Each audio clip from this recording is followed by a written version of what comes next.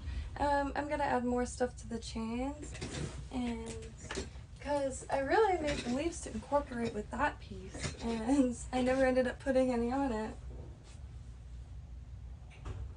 Yeah, no, I have them in 3 sizes, and I have larger wings coming because I'm actually going to be making a bunch of Sailor Moon cosplay. I'm living out my childhood dream. I love everything about that show, and especially like their tools and weapons and the symbols. Like, it is perfect. And I also really like pink and red together, and oh my god, like if you look up Sailor Moon transformation and all the ribbons, it's one of the most beautiful things in the world. Like, I love that show so much. And there's movies. I think there's 2 shows and a precursor. A bunch. I did start a Twitter. It's an old one, and I have to make a new one because I wasn't sure exactly if I don't know. I made a Discord, but I don't really know like what my personal purpose on Discord is yet. And so I just kind of share pictures of my pig. I have a pet pig. He's like going on 5, I think. His name is Blue. I've had him since he was, I think 3 months old. And he was this big. And, yeah, I'm actually going to start having him in the streams.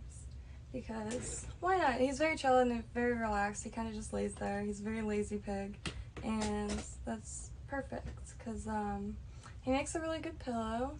And it gets really hot in here, especially during the daytime. And,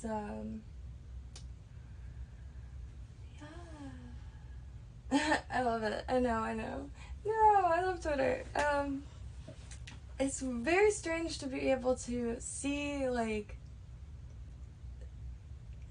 just so many different people. Like, between, like, you could, like, Kardashians to political leaders. Like, there's so many different people on Twitter. And just, like, statements that are really easy to acquire. It's kind of like I think in theory it's supposed to like aid in transparency, but interesting nonetheless. It amazes me every other day, like just as how many people, and by people I mean like just everybody, like I said, leaders and like religious figures and celebrities, of course, and wild. But I don't know what like to post on it, and so I have a bad habit of like not getting into debates, but asking questions, and I don't want to get in trouble just yet. And it's not even because like I don't know, I'm too nervous to ask questions anymore. Like I was telling my diet, like what I eat when I dated somebody, and I don't know, it was nerve-wracking, I guess.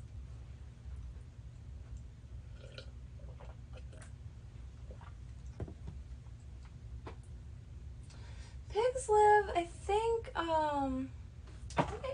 double check. I think it's about 15 years.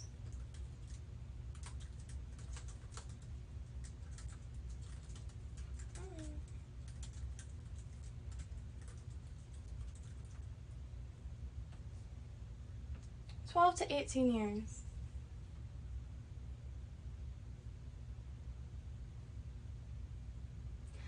I do want to weigh him though. I think he's finally to the point I can't pick him up. Oh, I could show you.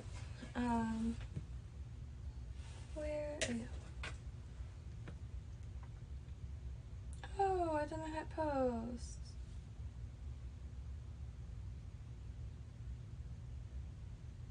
Whoops.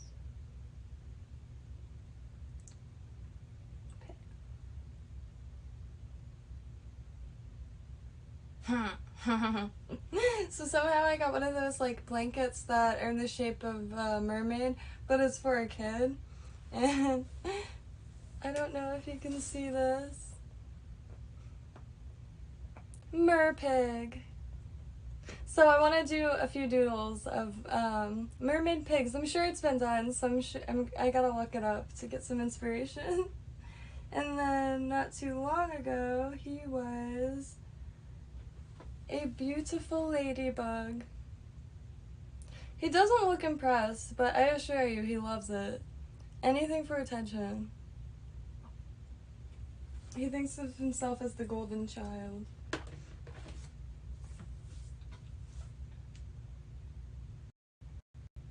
Thank you. Yeah, I'm trying.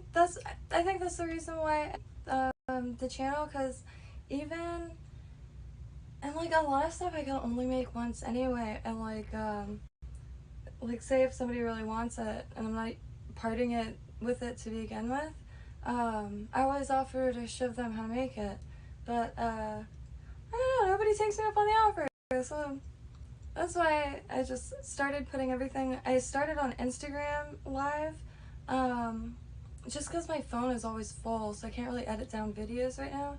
And I like the idea of doing it in real time, so people can see, like, crafting isn't necessarily easy or quick or anything like that. Like, because TikTok, like, a lot of things seem like they're really easy, and like then people will try to do it and it's not that easy for them. And to avoid that, it's always, if you look up crafting real time, it's always I don't know. And you get to see the trials and errors. Like yesterday I started a bracelet and it didn't come out how I wanted it. I wanted to go. This is all I got. I don't know what it's gonna be, but it's gonna be something. It's probably like 70s or 80s bead, like those weird plastic pastel, kind of like Mardi Gras necklaces, but not quite.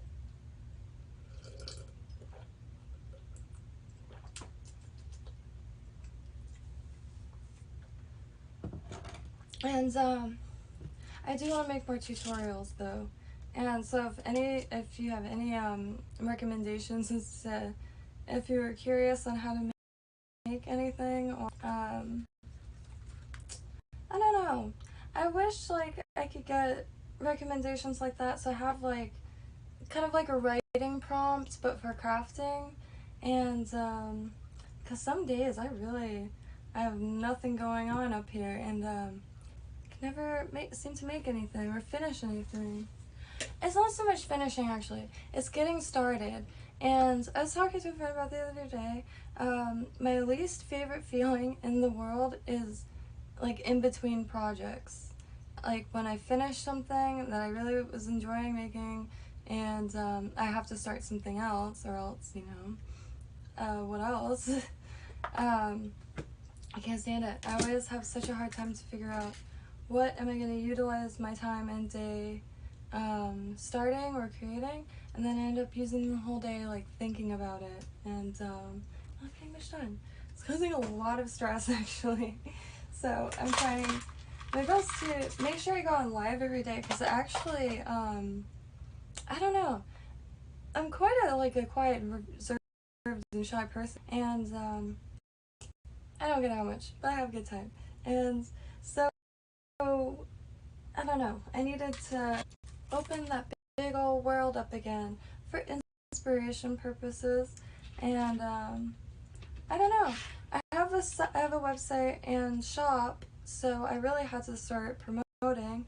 And I always said I can make anything except money. I'm so bad at promoting. And like, what if somebody asks me how much something is, I'm like, you could just have it. Like, you know what I mean? It's horrible.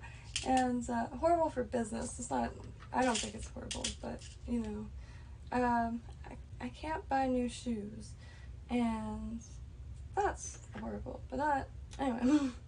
So I do have a shop, It's the same title as the channel, Subtropical Botanica, just .com. So subtropical.com, and that's where I have so much stuff to add to it. But I finally have gotten my friends on board, because anybody could contribute anything to it. It doesn't have to just be like spiritual or alchemical or anything like that. It could be anything. It could be literally like how to repair a like a light switch, because like, baby, at least I think so. I mean, a lot of people think so. It's not that hard to it's just as magic as anything else. And I like pulling in the mundane. That makes the mundane a little bit more magical, in my opinion.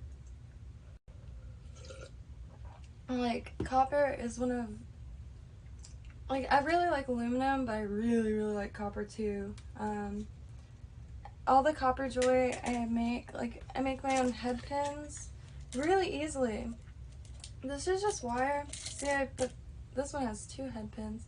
You could even use that as like an electrical thing. But see how they're red?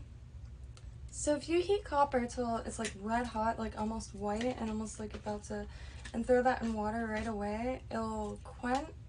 I mean, it's called quenching, and it'll turn bright red. And if you wait a second, it'll be black. And all this is wire from electrical wire. I took the rubber stuff, the plastic off, upside down, and with pliers,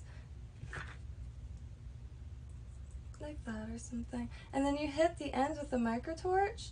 Even just like a little torch lighter will do it. And it'll ball up and climb up the wire. And if it gets too heavy, it'll just drop off, but do it over a cup of water and you're fine. And you just hurry up and dunk it in water. This is all, besides the few gold ones in there from a jewelry cut, all these are from scrap electrical wire. Like stuff I found in my dad's backyard and back alleys and trash piles. Stuff like that. You take that plastic off with like an X-Acto knife and just like kind of, you know, peel it, and it's like perfectly beautiful golden, almost copper underneath. 100%. It's not easy to put a price on it. And when I do like tell that to friends and family, they're like, they give me the same equation, which you know, I am familiar with, and I appreciate the like help and advice, but you know, it's time plus materials plus something else. Oh, I guess I don't know it. So I already knew that. No, I didn't. So yeah, that doesn't really work so much for me because a lot of the stuff either I'm gifted or I salvaged in kind of miraculous ways. Like a lot of the beads that I use for chain, like for instance, these beads were gifted to me by an inmate. How do I put a price on that? I couldn't begin to. And like a lot of beads I get from vintage dresses and some antique pieces, because I find ones that are just falling apart, disintegrating, no saving it, no even salvaging some of the material, and I'll take it home and try to clean it, and or take all the beads off and then try to clean those, because sometimes the thread is like disintegrating into the beads, like just dust inside of the bead itself. So anytime you push through a string, all that dust is gonna get everywhere. So I just like shake it in a jar with soapy water. Sometimes you gotta use like a what are those? A pipe cleaner. Those things. Use them for crafts, and those ones actually are better than regular pipe cleaners because that center wire is really thin. Copper is so nice, and it's like, it's one of the only like metals that I've seen sold for like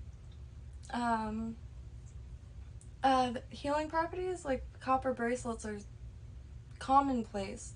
I've seen those on just about everybody I know, and Whole Foods, of course, and places like that. Like any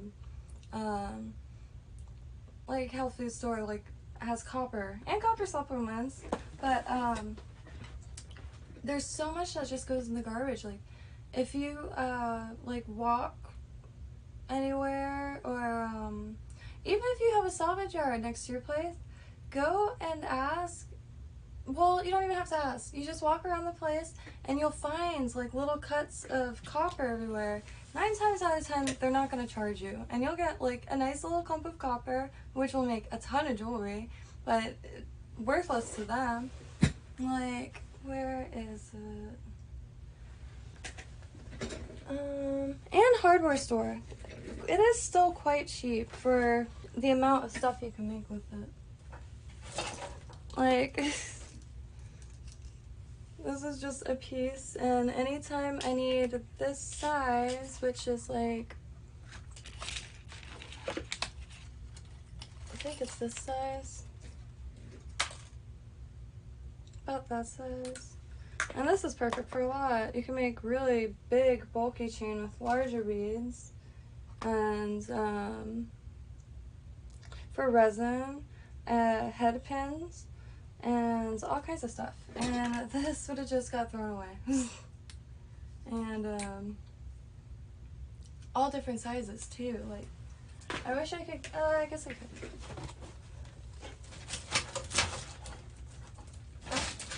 Maybe not.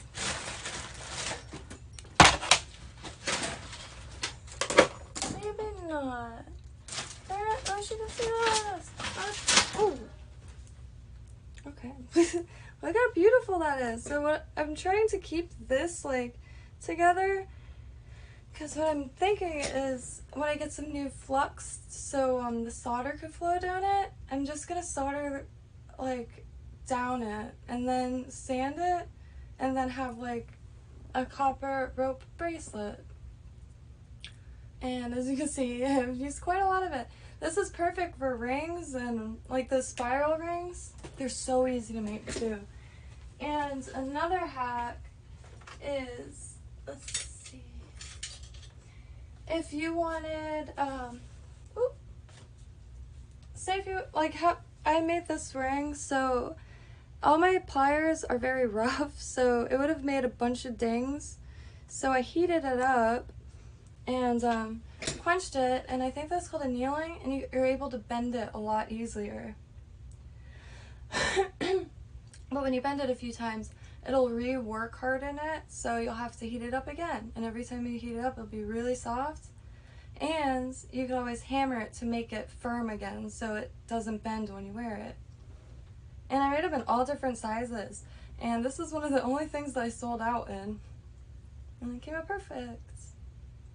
And I could add beads to it, or sequins, or keep it plain. I always forget to wear them too. I made this crazy thing with the same wire, the thick copper, like I think it's for AC or something. And I used some of the thin stuff. This is actually a bullet shell, but I used copper tape to solder onto it and made a bottle. And you can't even, I guess you could tell. And these copper cages, if you find some of that thick copper, you just do a spiral and you can put anything in them. This is called a witch burr. It's a good luck seed pod, and I think from a sweet gum tree. And you can't really wear them as jewelry unless you like electroform them and coated it with metal. But this allows you to wear them, or anything that's fragile. We got a glass bottle, sea bean, Shiva shell or cat eye, some dice, and a glass marble. And then I made this little heart guy. I gave him eyes and everything. It was just a long time ago. I wish I bought like 50 bags of them. Dollar Tree had these red glass hearts for like aquariums. I have not been able to find anything like it since. And yeah, it's a wacky bracelet. Not wacky, I love it so much. I wear it all the time. But like that one spiral, you can make so much. Like this spiral and then the cage spirals, because then you can add anything to it. Even just this by itself, it looks like an ancient bracelet. And that's what it's based off of anyway. It's ancient jewelry, like ancient spiral brooches, and yeah, so they already exist, so anybody can make them, which is a beautiful thing because it is a great rainy day activity. Coffee. I should splash a little bit more coffee in here real quick. It is. I've actually been in a bit of a creative funk. I'm just not productive at all. Like, I have been coming on live, so at least I'm getting some form of, not schedule either, because I go on at all different hours. What is that? Is that a mosquito? It's Florida. But I can't wake up in the morning. Like, today is the earliest I've ever woken up, and I woke up at like 8. Yesterday was like 4 p.m. The day before that it was 2, and I think the day before that it was like 6 p.m. And I only stay. I'm a night owl, and I'm trying not to be. So I try to think about like calming down around like 2, 3, but usually I fall asleep around like 5 or 6, and then I don't wake up during productive hours when other people are awake, and so I haven't been getting much done in that aspect. Crafting, yeah, maybe. I switch in between crafts. Like, I'm not like a master at any crafts, but I'm like that whole, I'm like, instead of like a jack of all trades, I'm kind of like a jackass of all trades. No shame. I like jumping around to different things because when I do make something, I don't know, I like how things are turning out finally, and that's my sign that I'm like doing something right. Like for instance, I could crochet a top and make some resin buckles and bead, and then maybe some fringe and embroider, like add everything together and make this really incredible top that looks like it's $1,000,000, but really it took like 2 days and a bunch of little things to do. And like I feel like I will get less bored like making something when there's all these different oh, okay, so you're a night owl. I don't meet many night owls. I really don't. And every single person, like I would be just getting or like feeling awake, like ready to like you know, talk about the day or listen to music, or you know, ready. And everybody was either like already on their way home or already spent, already somewhere, I don't know. And I'm so productive in the middle of the night, like so productive.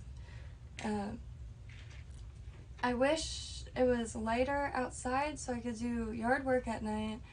If I wear a headlamp, South Florida, mosquitoes, moths the size of my face, like so much. And when as soon as you turn a night light on, whoop-bomb, like you can't see, like you can't open your eyes. I don't know how like people use headlamps in like the Amazon and stuff like that. I would have to have like the lamp like in my boot or something, like way down.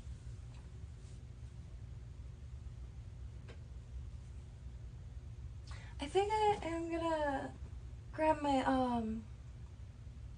2 things. I'm gonna grab my dress because it'll take me 2 seconds. I'll be right back.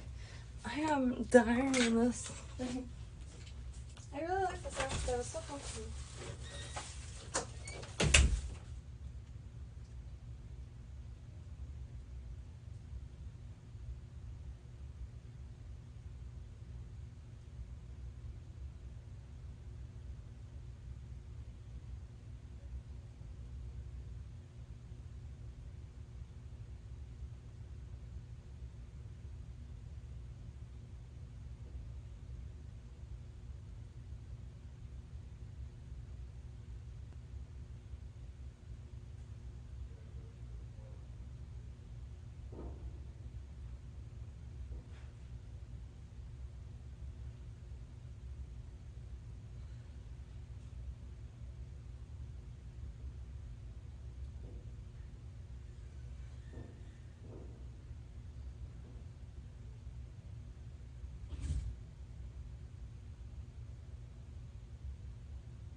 Sorry, I gotta get the pig inside, and I can't figure out what. Me too. I don't think once a night owl, always an owl. Always a night owl, always a night owl. We just adapt for survival. It's horrible. Gosh, I wish I was a morning person. And I am if I stay up all night. Like, the only way I could get to yard sales is because they have them at like 6 in the morning. I have to just, have a really lazy day and then just stay up till sunrise, find me some treats, take a little snap, and go through my loot.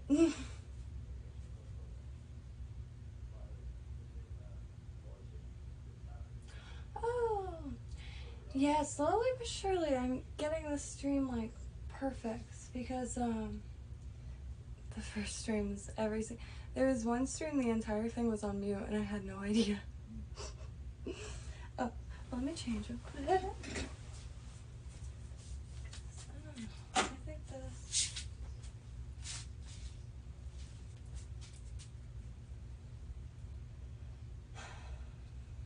I don't like this. Was a love this skirt, but I got a stain on it, so now it's a skirt I could wear in here. Okay, you know what? I'm gonna do that one.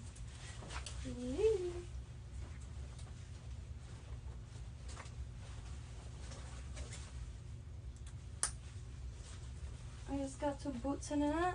It's a this has to be like, I even would say 90s. Pucci. Found it at a thrift shop. And, what's happening? Am I here still?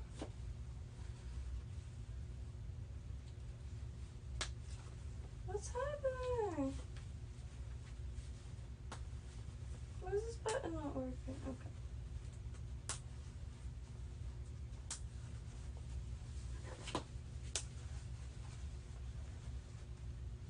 Bolton. I think so, and I've heard before that, like, they say like 3 a.m. is like demon time, but a lot of people say it's creativity hour and stuff like that. And, I just think maybe less distractions.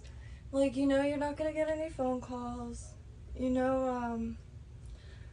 know. There's not anything to miss. And, I was just like, I guess this isn't a great oh, I got another stain on this. Yeah, back in the day, I was not good with, like, white clothes, or anything like that. But I do breathe. Like the skirt, but maybe not sitting in it. I did bring another skirt, but I think I have to stitch it a little bit. I am ridiculous. I changed so I could be much cooler in here. And I wore something twice as warm than what I was already wearing.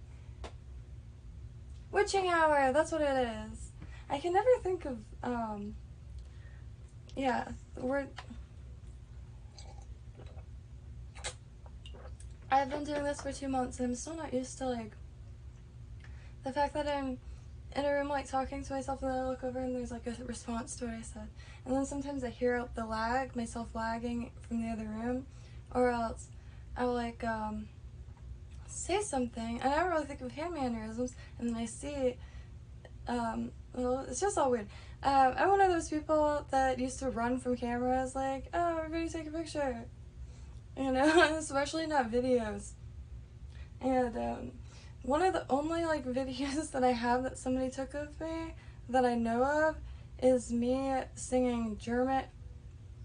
attempting to sing German opera, which was really just Nina Hagen. Nina Hagen I think she's originally an opera singer, but her, like, late 70s stuff, Germany was, like, a hip spot. Like, yeah, it was full of turmoil, but I don't know, late 70s Germany is really, and of course 1930s, the art is just, the culture, not so much the uh, climate and stuff like that, like the political climate and actual climate. It is cold. And they have a legit cannibal problem. That's not a fake thing. There are always Germans in the movies. There's a reason for that. I wonder if the website, like, I don't know if I can say that. Cannibal. Cannibal. I need to look up that no-no list. And I forgot my coffee crap. Oh, but anyway, hello, Mr. Self-Destruction. I have... Nuh-uh, what time is it? How long have I been on today? I lose track of time so easily. Because it says it is 3. And I think I went on 85 minutes ago. I've never seen it in minutes like that. I haven't been on as long as I thought I had. I got up at 8 this morning, which is the earliest think I've ever gotten up in the last year. I have a really hard time waking up in the morning, but also going to sleep at night. I'm up until like 6 in the morning and wonder why I can't wake up. But I went to sleep around 2 and succeeded in getting up before.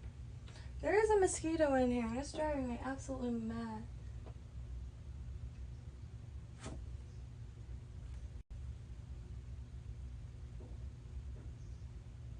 It's one of the really small ones, but they get you. And then you get like a little red spot. Thank you. I've actually found this shirt on eBay not too long ago. White shirts like this don't last me very long. So what I do is when they do get a little battered, I'll dye them to a different color because I like this style specifically.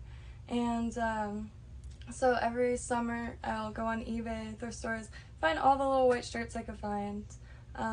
They're usually quite breathable and because it gets really, really hot.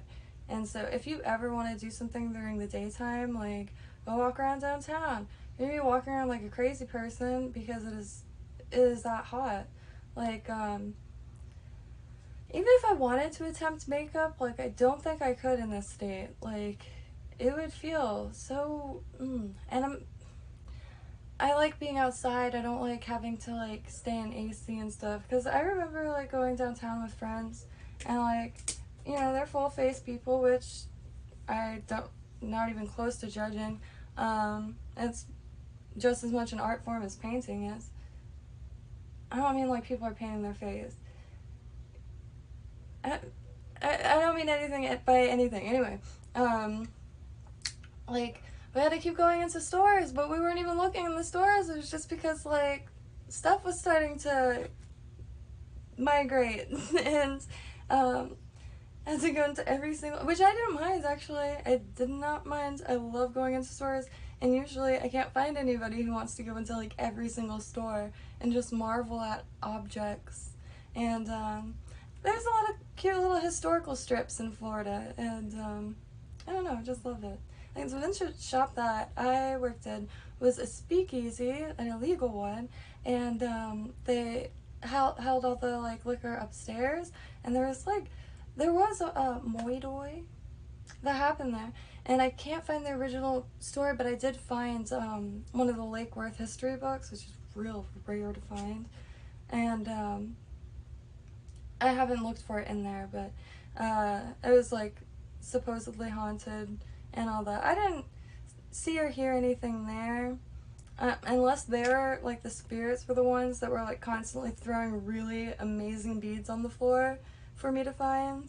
But no, I didn't have any experiences there, although I have had 2 paranormal experiences that I'm dead set convinced on. I used to well, anyway, I stayed at a friend's apartment. It was 2 apartments, and it was connected by the kitchen. And come to find out, the woman passed away in the room that I was sleeping in. And it was right when I got back from attempting to move to California, or California, Colorado. Anywho, I felt somebody graze the bed, like with their hand, and sit down. And I was like, what in God's green ocean? Like, creepy, what the hell? So I pretend to turn around, nobody's there. And just clear as day, and like, it was dark, so I couldn't see if like there was like a imprint or anything on the bed. And I instantly started flailing, because like, I wasn't scared, I was more so excited, like, you know, like, haunted house, boo, ha, and like, you're dying of laughter.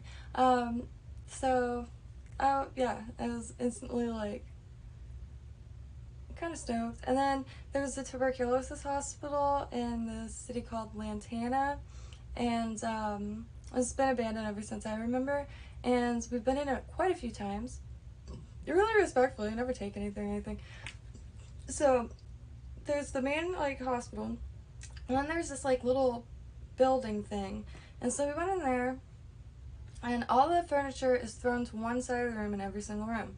There's like prosthetic limbs. Wish I had the cojones to grab one of those, because they were really old. They were like from the early 80s, and maybe not really old.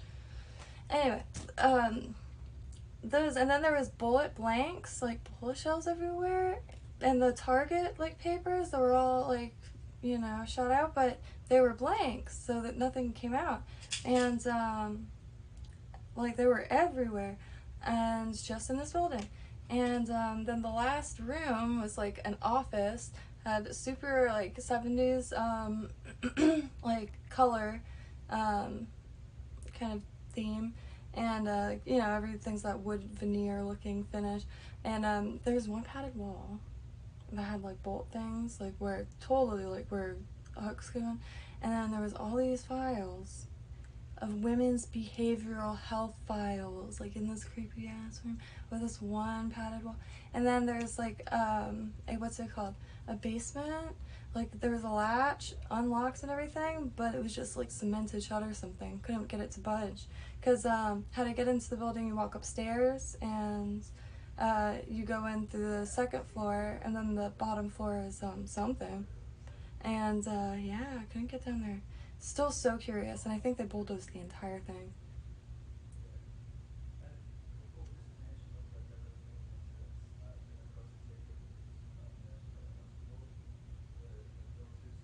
I don't think I have.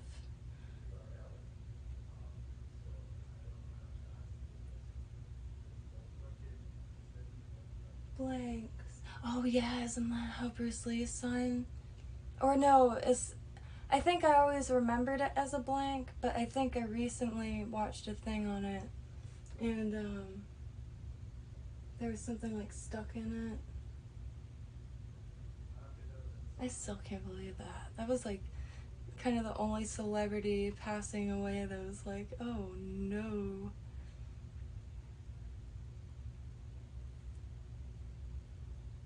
And Selena, of course, but I wasn't conscious for that. I think I was like 2 or 3, maybe 4.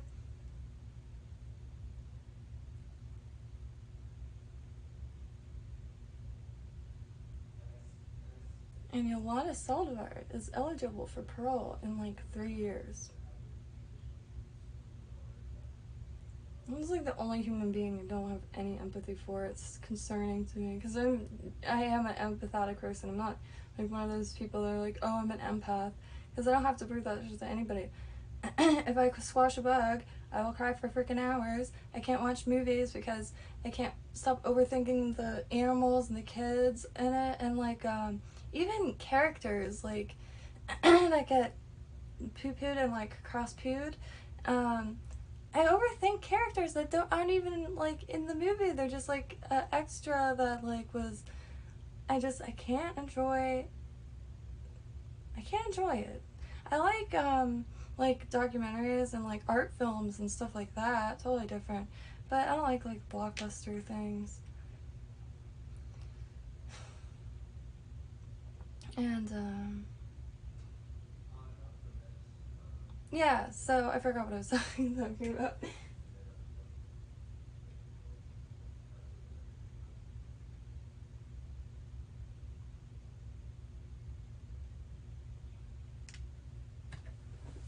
Oh, cool.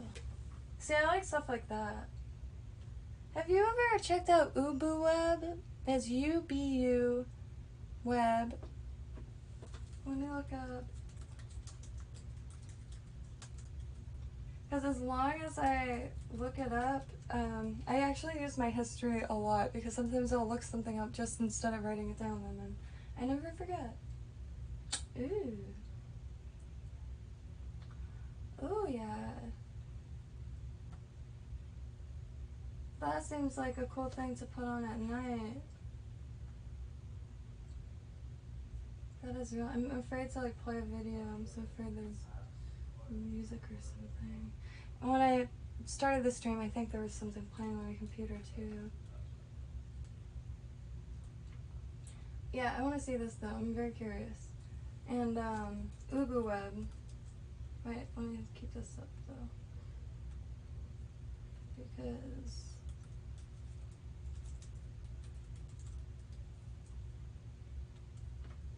Ubu, no.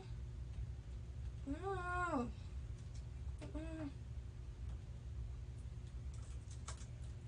I don't know if this like .for, okay. Yeah, ubuweb.com. ubu.com. I got that. And let's see. So film and video. I like going through the music. My friend Roberto showed me this site, and it's brilliant. It's outsider art and compositions, any type, any kind. So this is just a, well, I think it's on mute. There's some, oh, this is showing up Godard? Am I even allowed to show things? I don't know the rules. I keep saying I do, but this is what undiagnosed ADD looks like, I think. I don't know. Every time I start looking into it, I just get so sidetracked, and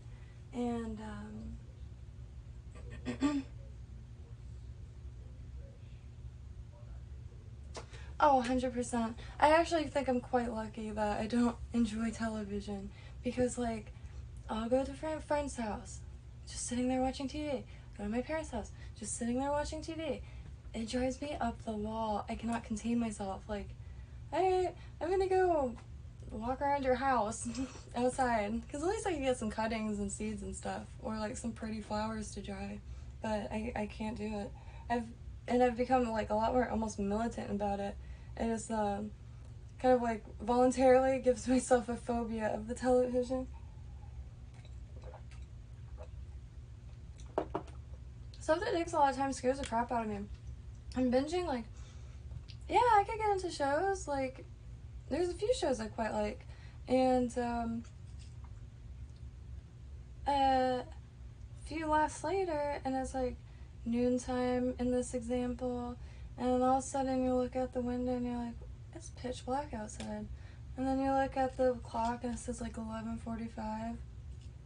I never want to feel that again. That's like worse than a hangover. Like, Jesus. And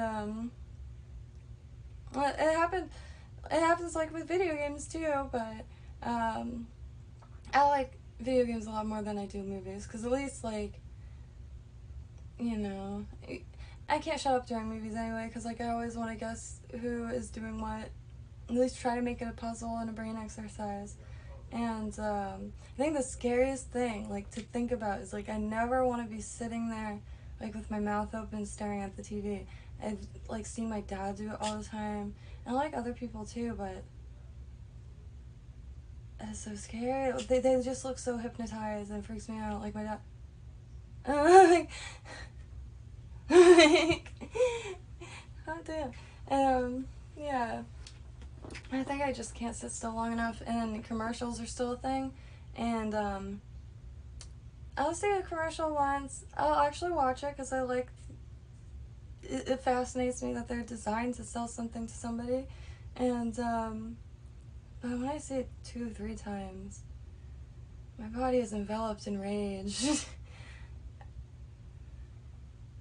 I can't. And like sometimes I'll count the commercials and like and be like, okay, 1, 2, and then you start saying 7, 8, and you're like raging. It's not worth it. And hypnosis is, whoa. And like, they've been caught before, like putting subliminal messages and stuff, and I'm not even saying like so much that, it's just so many flashing images and sounds, and it's also fake, like the ads, like, I don't know. If somebody was acting like that, like talking to you in person, you'd be like, this person's a creep, like this dude's freaking weird. Like, if anybody, like, gosh, like, and some of the 90s sitcoms, like, there's some that I like I love me some Sex and the City. It's just a funny show. Like, all the characters are just hysterical in their own way. But there's still some cringy moments. But, I don't know, like, some are just, if somebody was, like, talking to me, like, in a way that people act while they're acting, I'd be a little perturbed. That is a brilliant move. And again, and I don't meet a lot of people who don't fancy the television, because I think the culture right now is almost kind of like TV and bar centric. Like, what do? You go out to the bar with your friends. Like, what do you watch? Game of Thrones or whatever. I haven't seen Game of Thrones. I'm sure it's great. I liked that Viking show. That Viking show was dope. And like, it was pretty on point, like the sunstone, so you could see the stud on the clouds and stuff like that. And like there's like runes, and I could pick things out like just by like little things that I study here and there, and I enjoy that. But I heard that Game of Thrones was like $2 million an episode, and like everybody's like drooling over this show. It felt weird to me, and I just want to know part of it. I'm not one of those like if a group is going in one direction, I'm probably gonna go the other direction, because like it'll be quieter. I don't know. I have many contradictions, because like for instance, I like going to shows, but I also like they're like a total nightmare for me. But I also very much genuinely enjoy them. I guess nothing, not even personal preferences, are as simple as a yes or no. Yeah, and it's like, how much money do you want to take from these people? I get like y'all are paying $2 million an episode or something, but all of the like that stuff isn't cheap. Like, I mean, the action figures and stuff like that, and I don't know. It's such a powerful vacuum, and there are things that I geek out about too, like Sailor Moon. I mean, I just got some Sailor Moon cards. I never learned how to play Pokemon, and I'm really loving like the art of Sailor Moon from like a fresh, new, like adult perspective, and because it's something I grew up with, and they have a game just like Pokemon or Yu-Gi-Oh or any of those. I never learned how to play any. Only child, so I guess didn't really have anybody to play with, but I found this one, so I'm gonna try to, I don't know, make like a forum on my website, so there is options. Like, it could be long-term games that people just randomly add to. Yeah, I very, like, sometimes I enjoy it, but like, when I think of like what kind of crowds I like, I guess like local shows as opposed to like stadiums. Like, I saw Brian Wilson. It was the most extraordinary experience of my life, even though some random dude was singing all the things. But it was just such a charming like thing to witness. The amount of people though, like, I had to stare at that stage intently, because like it was at Hard Rock, and like everybody's going in at the same time and leaving at the same time, and if you stop, oh my gosh, and it's like not like a lot of room to, everybody's calm, and I mean, everybody's going to see Brian Wilson, so it was a real chill crowd, but whoa, a lot of people. So Sailor Moon is actually a Japanese cartoon. Well, it believe it started as a manga, Japanese kind of comic book, and they have these outfits. I don't know if you've ever seen like either people dress up in the outfits or these characters on things, but like there's Sailor Moon, Neptune, Uranus, and like it's just like kind of planet centric, but also really nice because like I said, I don't really like watching a lot of actors on, and back in the day I didn't really like watching like anime and like US or English dubs because it's like, oh right, yeah, like just the cheesiest sounding things. But now I don't care. I love it, and I like cartoon. I like drawing, and right now I want to start making comics again. So, well, comics of sort, and little cartoons, and so I've been watching a lot more and being relatively picky. For some reason, I landed on Sailor Moon, and turned out we had a bunch of episodes like already, and 3 movies are available on YouTube for free. And it's definitely a cutesy thing, but I don't know. The art is like astounding, and I find like Japanese cartoons, they just hit it right. It feels more philosophical, even if it's a cutesy cartoon. Like I try to watch some of the cartoons that I grew up with, which would be like, which I love. I still love Courage the Cowardly Dog. It's just such an eerie show, and Ed, Ed and Eddie was the other one that was big in my time. And watching it now is so gnarly. Like, zero inspiration, like, I get from it. Like, I'm sure it's entertaining. And I'm entertained by the nostalgia, like, aspect of it, but I don't know. There's something a lot more inspiring by, and I, like, I don't know, like, sometimes when I translate things, I really like how like, it's in English, but it's translated from another language, so it's said just differently. And a little more, like, I don't know. I always loved how translated things sound specifically, almost like instant poetry. And with the culture intact and, like, all the folklore and stuff like that, like, and I don't know, a lot of stuff. Like, for instance, He-Man. That show is awful. I still love it, and I'll throw it on for hours, especially for background stuff, but it's the most mind-numbing show. That show was, like, simply designed to sell action figures, and it definitely worked. And, like I said, I still love the show, and I love the art. I like in the 80s where there was a lot of pink used, but it wasn't, like, used in a girly way. It was, like, that bright pink, like, just really awesome color. And Ed, Ed and Eddie is great. Definitely still throw it on. But it doesn't inspire me the way that, like, Sailor Moon does. Courage the Cowardly Dog does, though. I love that show. Even early SpongeBob. Oh my god, I can't get enough of it. I will always watch that. I used to watch live streams of SpongeBob on YouTube a few years ago.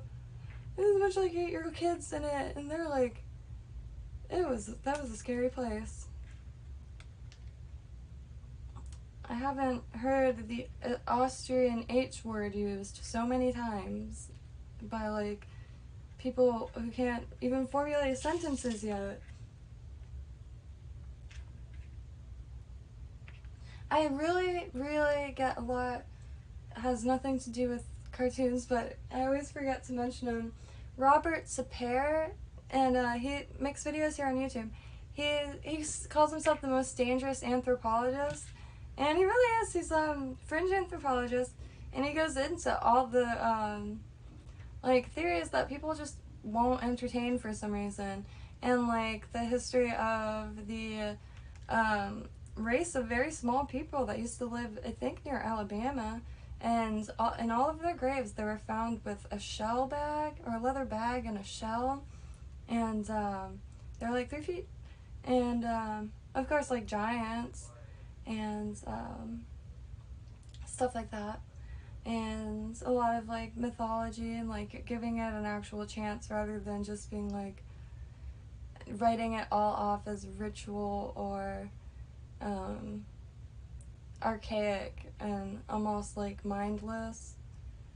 Like, I love documentaries so much. Sometimes I just have to find like travel ones because I can't stand most Egyptologists. They just write everything off, and it's I get it, like agenda wise, I guess, but the agenda doesn't exist apparently, and I don't know.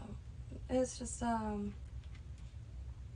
purposely putting people in the wrong direction, I think, and especially with thinking that the ancients were like simpletons or something. Blows my mind. Like, if thousands of years went by, like if we disappeared today and there wouldn't be anything left. We build things like crap compared, and what would be left? Plastic? No, it'd all be tiny little microscopic pieces. And oh, there is something that takes like forever to. I forgot.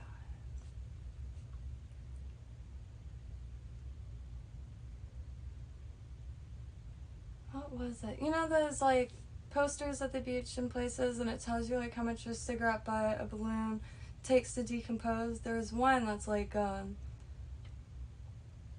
the top. I forgot what it was. Cover-ups in every single like facet of human existence too. From churches to laboratories. It's insane. Like yeah, like who would want? I like Twilight Zone, but just look at through all the CIA like different projects. Stranger than fiction. Like, that's what that like phrase like. It's insane. And like the Vatican is just so rich with scary stuff, and I know, like, if you notice, like, one thing that it blew my mind is, like, not too long ago I realized, because every day I get more and more serious about studying symbolism. There's two truly global languages in my mind besides food. I don't know why I winked. I love that part of human life because, like I was saying earlier, everybody eats potatoes, so what are they doing in different countries with that same potato? And with craft supplies. Crap. I just derailed my train of thought.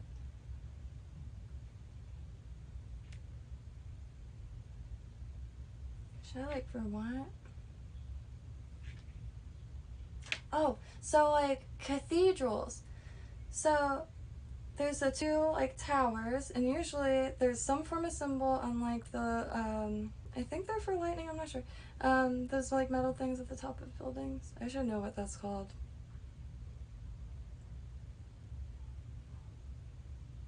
Well, usually, like, there's something that denotes sun and moon. So there's the two towers, and then there's usually a rose window, and that, like, symbolizes the union of male-female, and then the triptych, because two makes plus one, and the triptych is, like, the male-female, and then the, what is it called?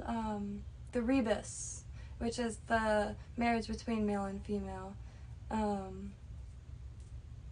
Energies and aspects.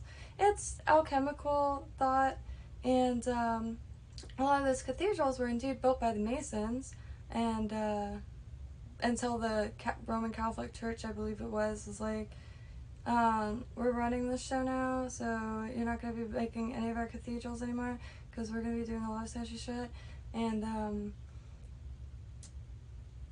yeah, like, I don't want to say basically because I'm not sure at all, but that's the gist that I got. And that's why there's a lot of, like, intense symbolism in old cathedrals, because Freemasons, Masons, Order of the Good Fellows, like, a lot of those societies, can't do anything without making it drip in symbols. So it's always really fun to like see the art, the architecture, and all that. When we went to St. Augustine, across the street from the Flagler College, there's actually a Masonic gym and like little shop and everything. It has the G and the compass, and a G and the compass, and like neon lights. Oops. Lightning rods, yeah. I wasn't like. I guess lightning rods have been around for a really long time. There is none around here, and lightning struck the neighbor's yard, and my whole body felt like it was vibrating for a week. I had no shoes on or anything, it was wet.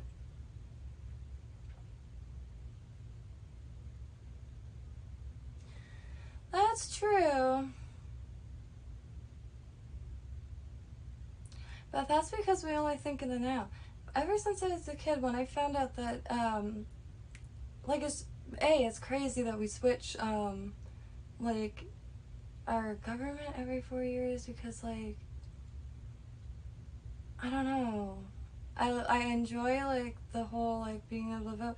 But it's just so crazy how does anybody get anything done because, you know, the first year or two is, like, reversing all the stuff that the person previous and, you know, and so on and so on. And we got China over there who plans, like, 100 years ahead, like, 100-year plan or whatever. And I don't know. It just made me aware. And, like, another funny thing is, the space pen. Like, he has to, like, spend all these millions of dollars and all these hours and, like, you know, materials and resources to make a pen to write in space. And then you got Ruski, but they're just using pencils. I'm a very utilitarian person, so, like, that stuff fascinates me. And it does shape my everyday life and make me think, a little bit more. Oh, yeah, so, in my opinion, well, in a lot of people's opinions, probably, there's two truly global languages, and that's math and symbolism. Even though symbolism can, like, for instance, like, color symbolism here, like, when we think green, we would think money, well, in the US anyway, but in other countries, red is their color for money, and green is the color for love. I think so. And at this point, like, I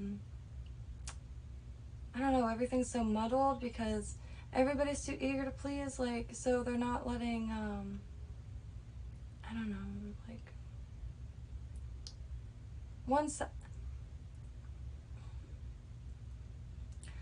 nobody's, like, what's that called when your something is in the right place? It's just getting more and more superficial. Like, I always thought, like, oh, all this stuff is very superficial, but it's getting more and more unbearable. And still nobody's going out to the ocean and picking up that, like, massive trash pile. Or, like, gardening is becoming a lot more popular. So, like, I'm really stoked for that. And foraging and learning edible, like, plants and wilds and natives like that. But, yeah, absolutely. Like, cause a lot of times if you want to symbolize a wise person, you might give them big ears and a nose. But not only that, like, people's faces themselves can become symbols. Like Marilyn Monroe, symbol for, like, seductiveness, even though she was highly intelligent, and she was always reading. I feel like she was a very charming human. Music for sure. Music is almost like the marriage of the two, because you use symbols to document it, and you use math, like, in the beat and rhythm.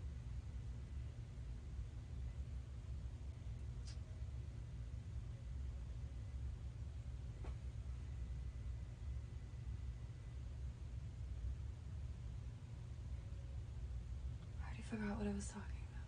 Well, like, pertaining to chakras. I do believe in centering thoughts and stuff like that. I have a very open mind. I'm the most open-minded, cynical person I think I've ever met. I just can't seem to make decisions or like have a set opinion on something, because everything just changes. The more information, the more things change. And I'm not the most knowledgeable about chakras per se, although I do know of like corresponding to Ayurveda and stuff like that, which I'm really into Ayurveda. I wish I was more even more knowledgeable in the subject. I know just a little bit of information regarding the Vata dosha being out of whack, but it's an ancient school of medicine, preventative medicine using plants and animals. A lot of people say like Ayurveda is vegan. It's not. It's not just plants. Like there's Kapha, Vata. Oh, there's one more. Pitta doshas. There's 3 doshas, and you can have 1 or 2 that's out of whack, and you eat certain foods to get back into balance, and that's just digestive balance, like stuff like that. Like your skin will clear up. Yeah. So Kapha, I believe, is the one that they don't really recommend like a lot of heavy meats, but like maybe freshwater fish and chicken. And then Vata, they recommend like red meat and a lot of spicy food, hot food, fresh food, nothing cold, which I'm always freezing. And anytime that I actually follow that diet, I feel like completely different. And which I mainly just stick to beef anyway, so which made it actually a lot more attainable, because it's easy to get caught up in like an, I guess it could be considered a hobby, like a healthy hobby or something, because I don't know, it's just such an immense like field. And it's the Rig Veda, and it's this ancient text, and Ayurveda is part of it, and it's really interesting. You just have to find like legit videos and not like new age Ayurveda, like people that are trying to convince people that it's vegan, because it's not. There could be like recommendations to go on a meat-free or whatever diet for certain doshas, but not all of them, and it's not that cut and dry. It's to the individual. Yes, that misinformation amongst the truth, and you can't even ask any questions. So if you wanted to clarify something, like, you're like the worst of the worst. Even if like you just want something like reworded, because some people may seem like they're debating, but they're really just trying to understand, so that they keep asking questions because there's a piece still missing. Like I always say, I used to work in restaurants when I was a kid, and people just told me to do stuff, and no matter how many times I asked, they wouldn't like just take 2 seconds to explain. So the whole day I'm just like not sure if I'm doing what I'm supposed to be doing, when it's really as simple as asking a question and answering it without freaking out. Like literally freaking out. The answer is always 42.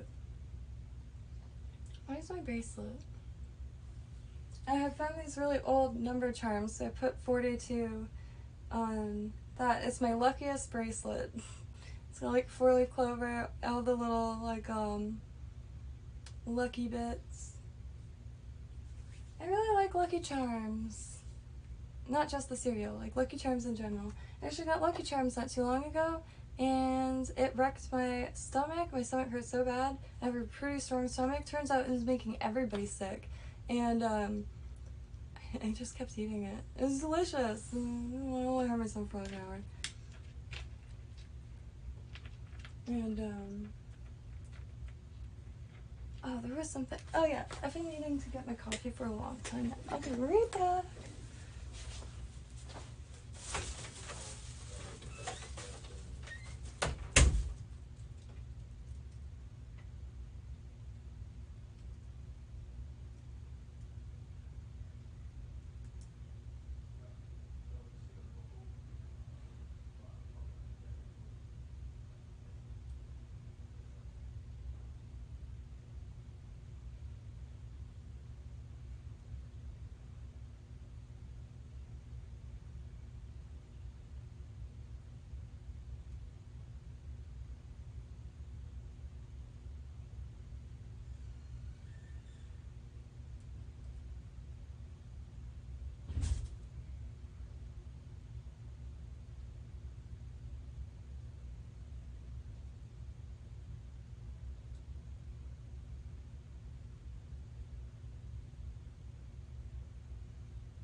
thought my pants were coming. Whoa, I just had deja vu.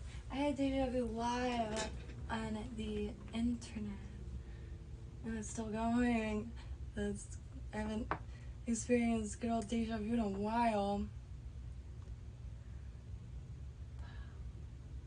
I have these paints coming, and watercolor, but in tubes, because I just have these watercolor like kind of travel kits or half pans, and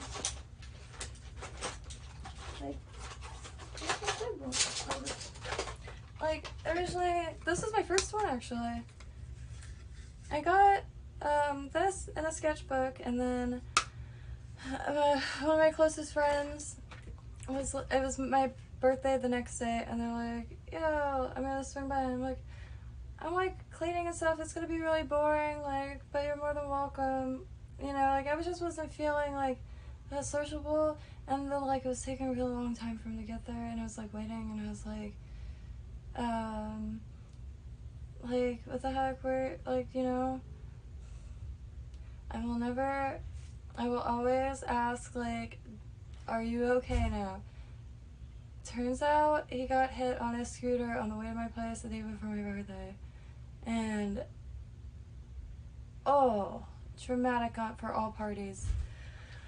And this came that day, so I saved it and I gave it to him in the hospital. I was in the hospital for 2 months. It was horrible. I felt so freaking bad. Because I wasn't like, I just wasn't feeling myself that day. And if only I was just like honest, nothing would have happened. And I just like,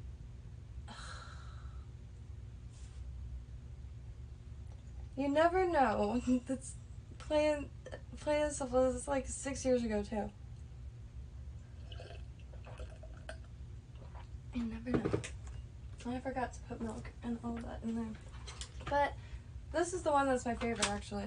Out of all the decent brands that I have, I do think that this is made by a pretty well-known brand. That's not the lid for this. But I think Paul Rubens makes this. It's the Mei Liang Pretty Excellent, I think, kit. On Amazon it goes down to 15 often, but it's usually 20 bucks. These are like 15 or something. Sometimes I get them for 10 and sometimes even cheaper. But this one is really, really enjoyable for anybody. Will's even created a bunch of pieces with a Derwent kit. I found him. He really likes it. He's a computer programmer. He's never painted in his life and he really enjoys it. And so I don't have any tubes of watercolor, so like the background is kind of tedious. And I am destroying the paper or like using too much of the color like when I'm trying to do backgrounds, so I found some White Nights tubes, 24 pack, and those are usually that I found for 40 bucks. And I wasn't gonna order them, but I saw that they were like a state away, so I was like, oh, that's gonna be here in no time. They shipped from Lithuania 2 months later. I haven't gotten them yet, but they're finally in Miami, so it should be like tomorrow. And the deja vu was triggered when I said I thought my paints were coming today. Like the colors and everything was like done, and I just got these beads like a week ago or something. Oh my god, that happened to my friends, and he's like very cynical, like not like religious, not spiritual, nothing like that. He's like a businessman oriented mind, and he was just sitting in his room, and his friend appeared, and he was like, and the dude just told him that he was like, he's gone, and or was leaving, and I have to ask him the story again so I could get the exact like wording, but yeah, sure enough, a few hours later he got a phone call from the guy's wife that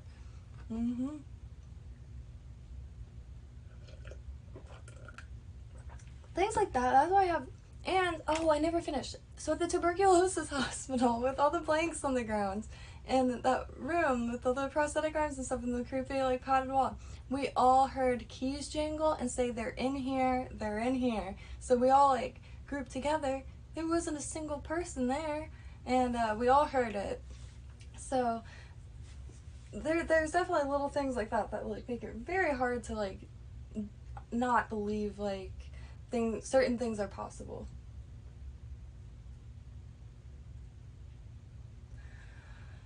Especially when they're like oh gosh, like craft supplies, or I mean anything. It's hard to wait for anything.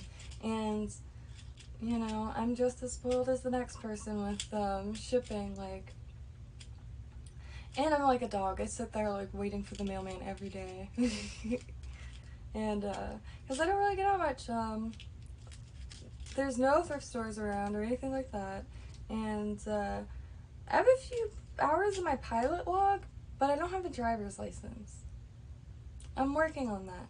I just, for some reason, I have an unnatural like lack of interest in driving. I have no idea. I have a feeling I know why, because I'm not the most attentive. I am very attentive, like when I have to be, like very direct focus, but it just takes one yard sale. I don't want to hurt nobody over a yard sale. I'll be like, bang. I'm gonna add some milk to this because this is hard to drink. I used to drink it black.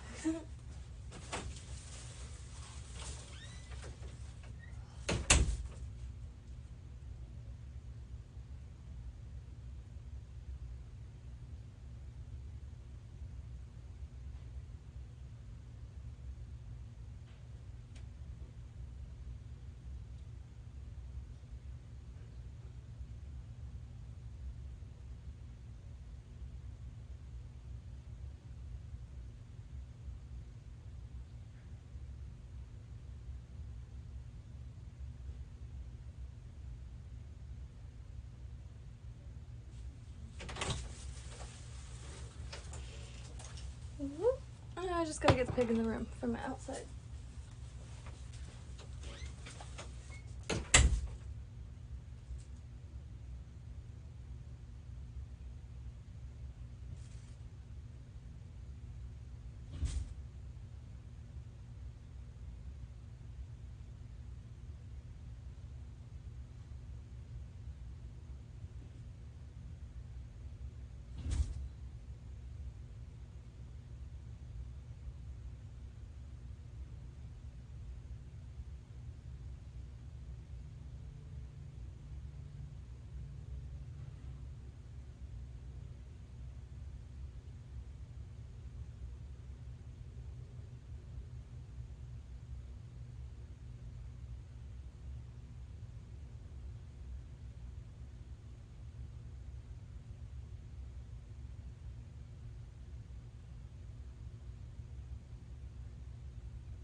Sorry, I don't blame anybody for leaving.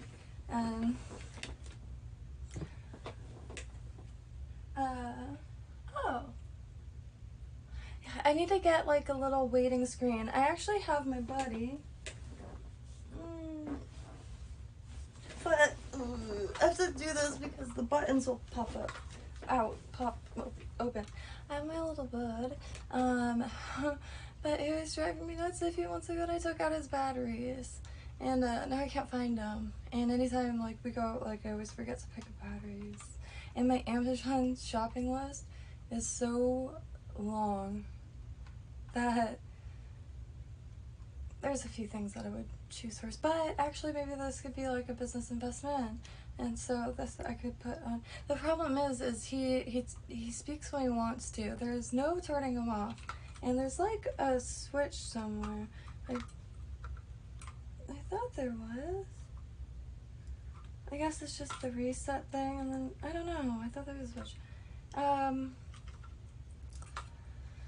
This, like I say, I'm a night owl. I like to work in the middle of the night.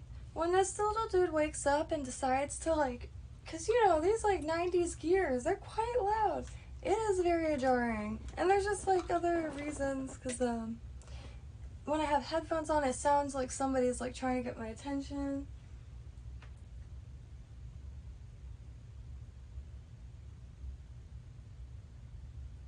I'm definitely gonna get my license just for emergencies because I can drive. I know how to drive. I've driven on highways. No, I haven't. In my dreams. I've driven in my dreams. In golf carts. I've driven on private property, and I'm really good at it. I just, I don't know, for some reason, I don't know. I used to take the bus everywhere. I quite liked it. Because, yeah, I'm a hermit, but I liked going to, like for instance, a few bus stops away was West Palm Beach, where I grew up. Anyway, a few bus stops away is West Palm Beach, and they have a street like Clematis, and then there's the City Place area, which is nice, like, for families and, like, tourists and stuff, and I like the fountains and other things. Anyways, I like the more historical buildings, and there's this gorgeous brick building. The brick isn't original, though, and, part of it actually fell off of the building, like, it was, like, the icing was too heavy on a cake or something.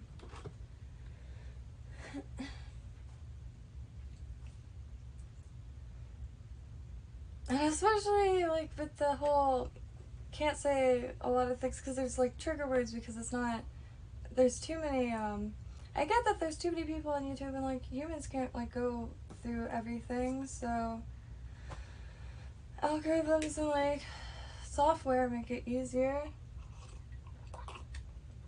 But it makes it so, I don't know, we sound like a bunch of kids gossiping because, like, we're like, yeah, and the other day I was over, because you can't say certain, and I don't know, it's just hysterical. And like you see other people doing it all the time. It's endearing pain in the arse. And it's like we're all like I don't know. I mean, I guess there's certain places like where you would have to watch what you say, and if you let something slip, you would I don't know. Little things like that make me realize, like, we really are just a bunch of humans. I mean, like, little, like, simple things. I've always collected, like, hand fidgets, like, the stuff like that. And, like, to see, like, stuff like that kind of come back, like, for instance, flip a cup. Watching people have the time of their lives flipping a cup or a bottle of water. I find that stuff, like, extremely endearing.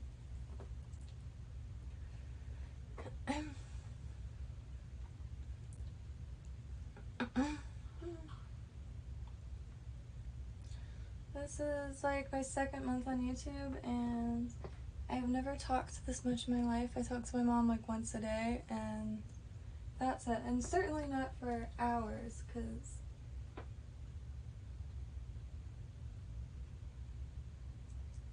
$2 the other day I made it to 4 hours somehow. I have no idea how that happened.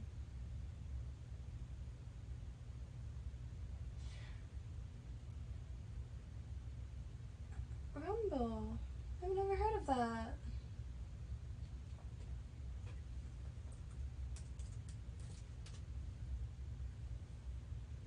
Ah. Whoa. In Florida. Really?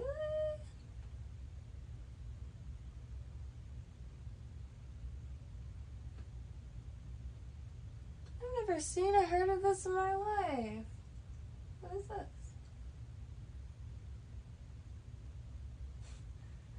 In the litter box with Jules and cat turd. You know what? I'll do this later and I'll leave it up. That is really sweet. Thank you for that.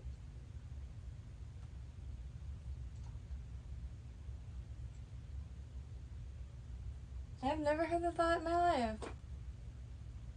Not even seen a link or anything like that. Which I feel like is a good sign if like ads and stuff are like being able to slip through and like there's nobody pushing it, because I've never heard of it. And I'm on the internet all day, every day. Like, just I have a shop. I'm very proud of my website, and it's a very simple website. But my childhood self, what a mess she was. But boy, would she be stoked. Like, finally, I'm a late bloomer, so I'm I don't know. I'm living it up, and I'm an only child, so like. I'm used to kind of shacking myself up by myself with a bunch of craft supplies, and this like simple like little setup allows me to like, you know, do that, but out. It's wild, really wild.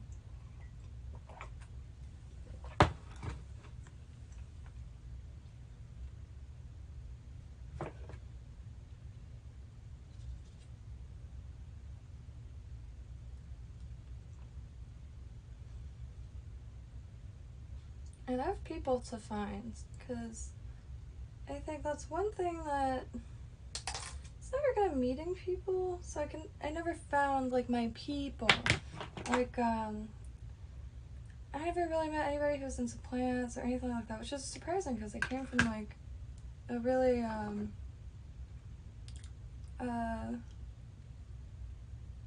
little coastal town, a little artsy, a little historical town, and I don't know. And then the few artists and stuff, I don't want to sound like that person, but they're not nice. Like, artists, like, and when I mean artists, like, for instance, I was teaching myself metalworking, and, like, this human in, like, the friend circle did metalworking. Why wouldn't I ask some questions? Save me some time and money. Like, I didn't even know how to pronounce cabochon, and I still don't. And I think I said cabochon, and, like, she wasn't listening to much of anything I said, and then she just, like, so aggressively commented, and I just remember standing there stunned, and just, like, maybe that, like, I don't even think she noticed, honestly, like, but that stuck with me. And, like, a few other instances like that, like, the term, I guess, now is gatekeepers, but they exist, they really do. They're the ones that are into the thing that you're trying to learn and tell you that you can't learn it because X, Y, and Z. Like, and not everybody is like that, but every community has it. Like, any community you can think of. There is always a dick in the crowd, like my dad says. And Dick Tracy. No, it has nothing to do with Dick Tracy. But yeah, come across it quite a lot. Or like when you're asking somebody something and they're just like, my face starts turning red. I'm like, oh my god, because I'm so aware, like yes, I know I forget like what I'm saying a lot, but it's because I'm like, there's too many new thoughts that like those get kind of like buried like instantly, like between like the 5 seconds after saying something I already like have thought a ton of thoughts. And I'm sure everybody's like that, but I don't know. And I can't find these things, flush cuts, and look at these. These are absolutely destroyed. They won't grab onto anything, but I don't have anything else that I could get like close to. Oh dear God.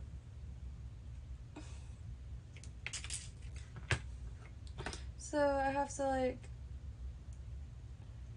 cut it earlier, I guess. This is how I make all the chain that I use for my pendants and when I make actual rosaries. It's called Rosary Chain. And I usually use head pins, eye pins, or what I'm using now is just some wire. This wire I did get from Hobby Lobby, but it's like $2 and I know they're gonna have it and they always have it and it's the only closed craft store and I'm not gonna like me getting this that saves me a ton of time and money. Like it saves me more time, money, and like not being able to get it in general than it makes them money. I know a lot of people don't like Hobby Lobby, and like I get it. They have different whatevers, and maybe I don't know much about it. Probably really maybe their bum holes are a little tighter than most, and maybe they're just arseholes. But darn it, you know what? They have some good prices. They're the only craft store that has a stained glass section. A whole stained glass stuff. There's only one stained glass place I knew of, and it was called McMahon Lake Worth, and it's shut down. And I just got a little box of glass from there. And this place had every color. And it's my favorite glue, GS Hypo Cement. You can use it for anything. I think it's really popular amongst like watch repair people and like even watchmakers in general. Those little stones that you see on the movements, GS Hypo Cement. I completely switched from E6000. Like, yeah, the bottles are small, but it actually works, and it's I find it a lot stronger. Everybody I see uses E6000. I've gotten it so many times and it never works for me. Like, the stuff just falls apart. And I even try to like score the surface.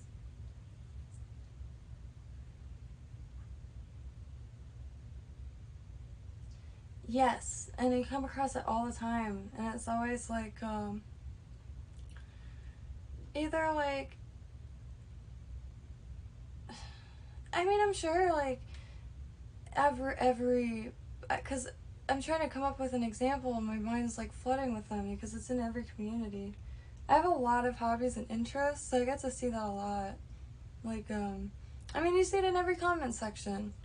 Like there are some people out there that just don't want anybody to be happy. It's like, shame, because then that means like they're not happy. How do we make you happy?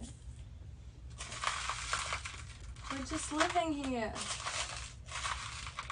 None of us by choice. Just kind of appeared.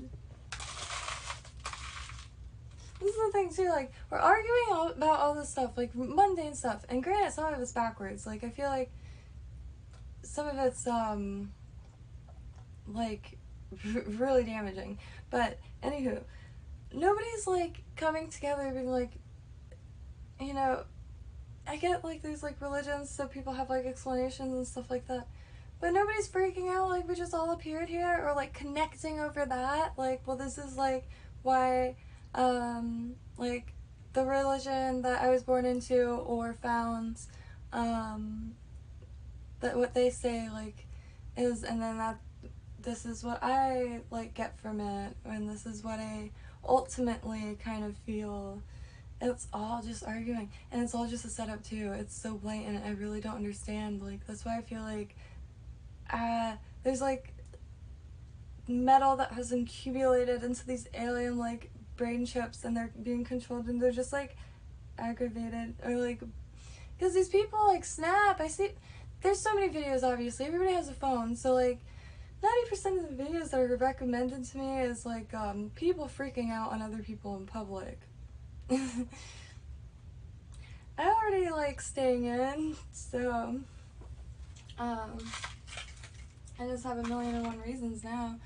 But it's some of it is very unnatural, I think, is what I'm getting at. It's just so bizarre, like the triggers, and I get also there's billions of people and stuff like that happens probably billions of times a second worldwide, and we just think it's a lot because of even just 10 videos would be a lot, and that's just 10, instances. But I don't know, it's like gaining momentum, and it's just like I guess like I can make sense of some of it, but some of it, like, I don't think it's like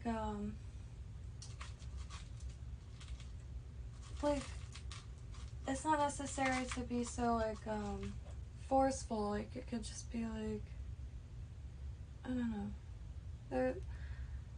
It's really weird because you get one thing off and like people start screaming. It's nuts. It's really hard for people like me who just rant and like sometimes does not. I have a lot more of a filter on here. I am very careful, but sometimes I like to have conversations and debates. I have a bad habit of playing devil's advocate, so even if I agree with you, you'll have no idea because, like, I want to find middle ground. I want to find missing pieces. I don't want to talk about something that, like, if two people believe one thing and that's all they're talking about, it's just like, if the motive of the conversation is to get something out of it information-wise, or like, a little piece of the puzzle, a little bit of news. Nobody could watch or see everything that's happening in the world. And everybody watches different news, so everybody's getting fed different things. Be that as it may, like,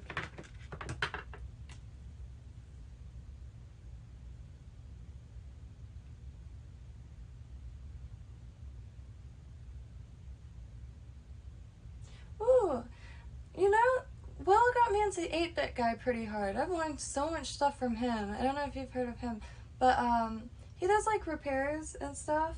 But I guess the point is, feel free to recommend any, like, especially repair channels, because one of my projects I wanted to make was like a website that had tips and tricks from every trade, like from blue collar to like arts and crafts to like granny crafts to like folk crafts. Like, that turned very craft centric pretty quick, but you know what I mean. Like even like I said earlier, to install light switches and stuff like that. I have a few books like that. Like the 70s, those like DIY manuals were really big, and it was stuff like that, and like how to do shelves properly. A lot of electricity though. People had balls back then, just doing their own electricity. And I know they were, because my grandparents' house they've had since they got out of the Marines in the 60s, and so much of like the electrical there was like DIY repairs all the way.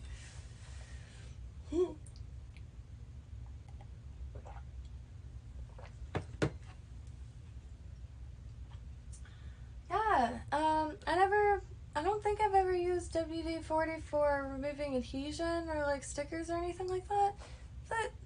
That single like tip like changed my life. Now, I have a weird phobia when it comes to like sticker residue and like seeing like little bits of stuff in it. I don't know why. There's like stickers all over this computer because it's like a used computer. Thankfully, it's not like, you know, I don't know why. I don't fuck with it. But anyway, WD-40 changed my life because now when I find things at yard sales that like has a bunch of gnarly stuff, I'll just like with the WD-40 and it's like brand new, just look away for a second. I don't know why it bothers me so much.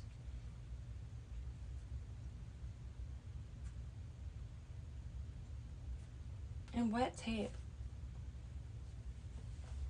something weird about it. I don't know. Everybody has like a thing they can't explain. Like, how can we explain any of our interests? Anyway, I get so hung up on that thought. Like where do ideas come from and stuff like that.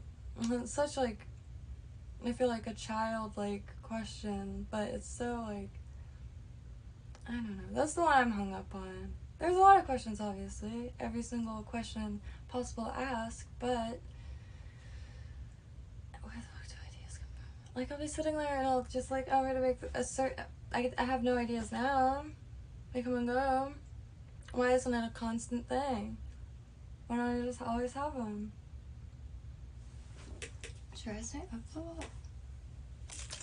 And I think that's what I do like sitting with my eyes closed for a while and just like focusing on nothing to see if, you know, I can think of something. And then that one quote did have an impact. If your mind is full, write, and if it's empty, read. Or watch Robert Sapir videos. He's great. And his older channel, or like the first channel or something, is Atlantean Gardens. That's another thing. A lot of Atlantis stuff like that, like the mythos behind it.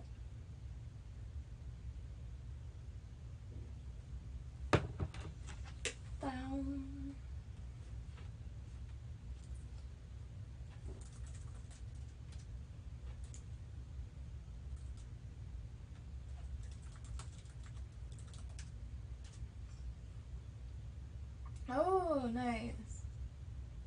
Yeah, no, that's where it's at.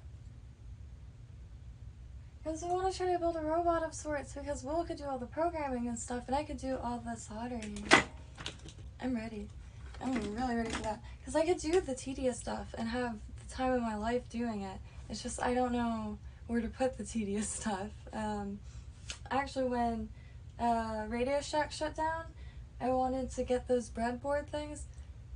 Mainly because they looked like they were straight out of the late 70s, early 80s. Like the, like aesthetic of them, I suppose. And it just looked fun because you didn't have to solder anything, I don't think. And you just, and maybe like make a little synthesizer thing or something. And I didn't get any. I bought a bunch of bags of resistors though, which I used to make bracelets. And then I realized that the metal part is lead, and stopped making bracelets. But I could always do some for actual electronics now that I can. That's beneficial.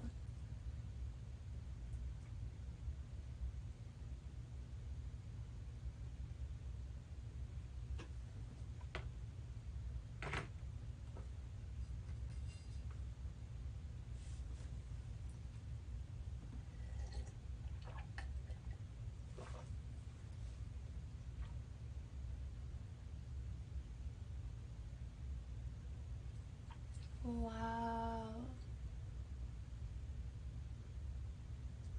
That's wild.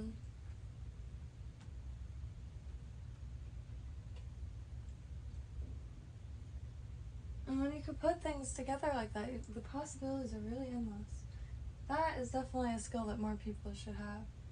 Every family should have a robotics engineer. Would this be considered like that? But see, like, that's what I mean. Like, when worlds collide, it makes like new worlds. Like, and beyond that, I don't know. It's just really useful. I don't think I'll be able to comprehend like where the stuff goes just yet. But if somebody were to make plans, I could assemble it very well. And I very much want to, because, like, a while ago I tried to get gears. That's a gear there, Marvin didn't he? Because I had this design, I wanted to make a perpetual necklace of a seesaw with, like, broken watches and stuff. Clock gears were too big, even, like, small clocks. And, watch gears, I couldn't figure out how to, like, I was gonna use, cans and kind of make rivets, but they were so small that there was no way that was going to work. And I never came up with a solution, and that's as far as I got. That's insane. Yeah, Will's going to be really into that, by the way. Like, extraordinarily so. Wait. You can tell I never had a Mac thing. I don't know. I always hit the corner button for copy. A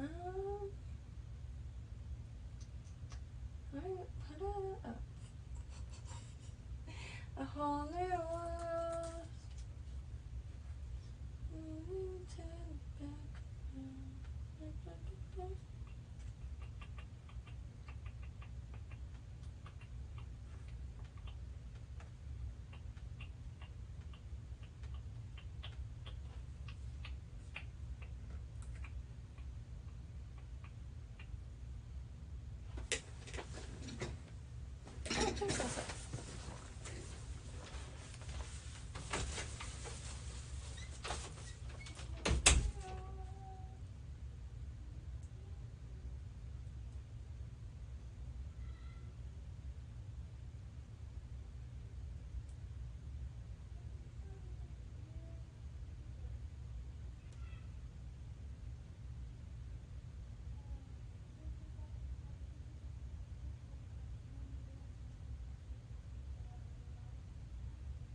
So, I want to make a horror film with glue.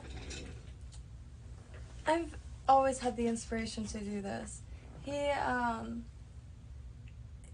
He's the most beautiful little human animal I've ever seen in my life, but that doesn't mean I can't also admit oh, homeboy's looking a little demonic sometimes. Like, he knows how to open the door, but he knows, like, he's just gonna be ushered to avoid the kitchen and, like, cat food and stuff like that. And so he opens the door and he just stands there with it, and he has, you know, like, the eyes that, like, lambs, like, sheep have, and pigs. Like, you can't see the clear, like, concentric circles. They're like, oh, I love it. I want to get sheep too. I mean, lambs. Lambs or sheep? Goats? I want goats. What is it that I want? A donkey?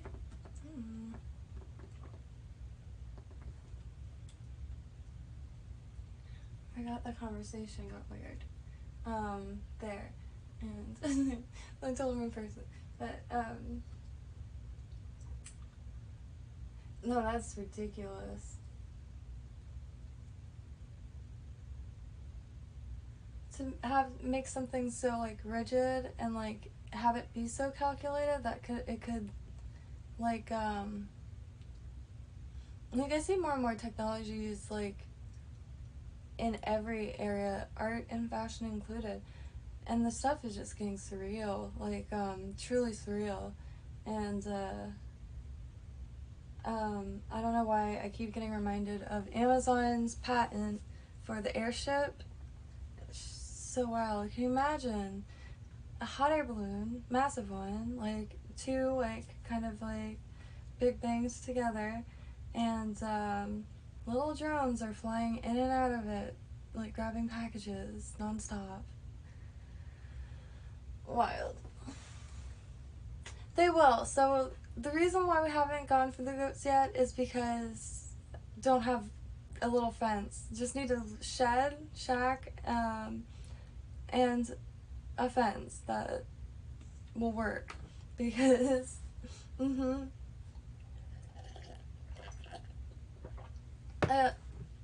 love how easy they are to get though. Like honestly, I would probably just like have it for goat milk, or just, you know, as a buddy. I foresee us having a lot of farm animals, but I don't foresee us like, and we're pretty much on a carnivore diet, but I don't know. I want farm animals. I don't want, you know, I want little like you know those brochures that come with like the, not Scientology, what is it, Jehovah's Witness in Paradise, and it's always like a bunch of people chilling in like a mountainous region with like bears and lions. It's like my dream. I used to collect those brochures. Some of the coolest art. I got one recently, but I took it off the mirror, and it's local churches selling these rugs, like just a normal rug, but it's a huge picture of Jesus, and like the in the envelope there's a sample rug, and it's just a piece of paper folded, and it's and beautiful rug. I get a kick out of a lot of things, and that was something that I thought was pretty funny.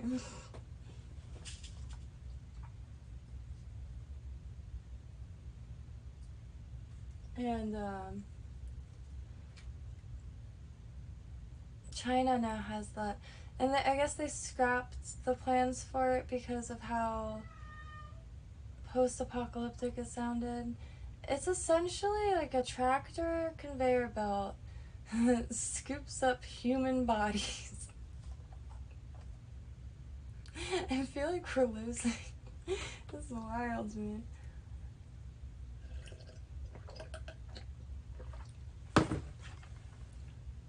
My mom's like a disco queen and stuff, but every time, like, you know, every like few weeks, she'll always ask me like, what's up with the robot, because once I showed her this one video, like just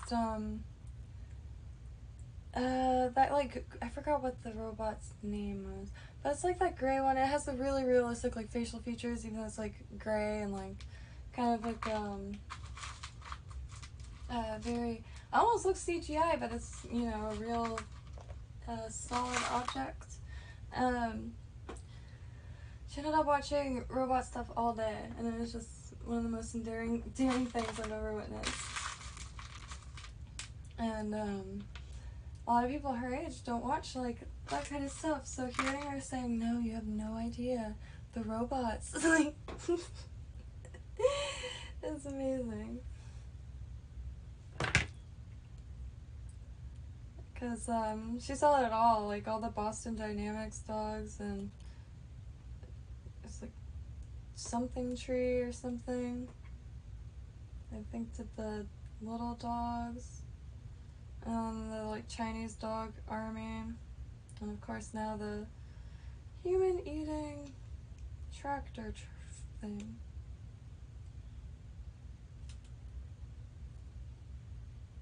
Which I get some circumstances where that would be beneficial, like in conflict, but still, there's nothing more unsettling. Like even in a movie that would be like, oh, that concept is pretty unsettling, but and like, I guess it's pretty obvious that high up places work on some crazy things, and we can't see up that high, so.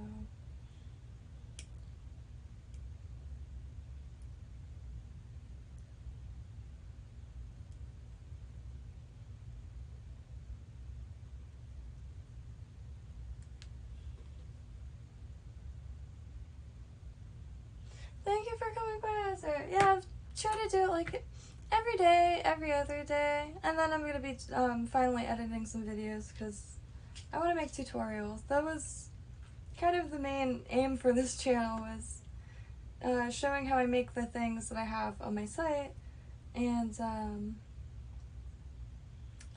it's kind of, I don't know, I don't know how it's going, but 2 months in, I'm enjoying it, and it keeps me at my desk for a lot longer.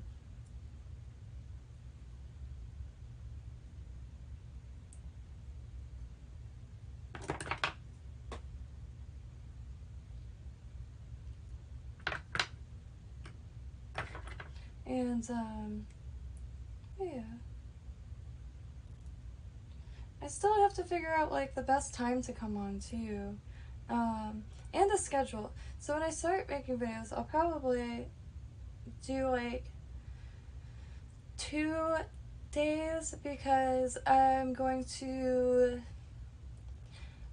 My channel obviously is too small to have guests that have their own channels, but I have a wacky bunch of friends that are just a treat and a half, so all pretty much down to come on. It's just a matter of like trying to figure out how to do it. And like my friend Alice, she's yeah, what's not to love? She's amazing.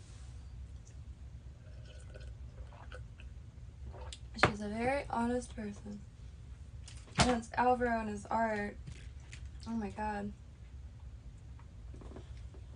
And it's just like a ton of colors layered together, and like I can pull it up.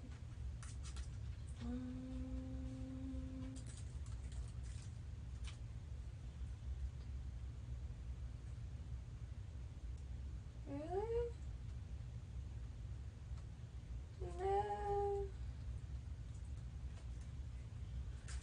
No.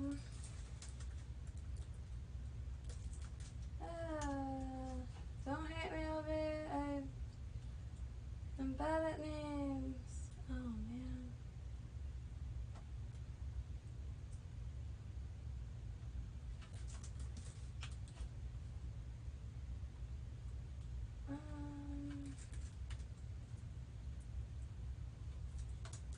I'm not gonna be able to find it. How do I not know how to spell?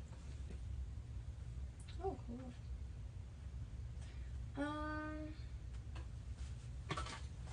Where's the phone? Oh. How do I know how to spell it? But what I've planned also is I'm going to be taking his pieces, because he makes prints, and so any prints that like maybe the ink is a little off, or maybe the edges are creased, I'm going to cut them into pieces and then coat them in resin, because the resin works really well on paper, like little, and then I paint the back. This is just paper, watercolor paper to be exact. And just any doodle I come up with ended up in resin. I didn't put too much planning into it because I wanted to make them as random as possible. Which I kind of succeeded at. Mushrooms. But, like, this was even just, like, this was a scribble. And, a fiche. That goes with the pain. Sailor Jerry, that's what. And, I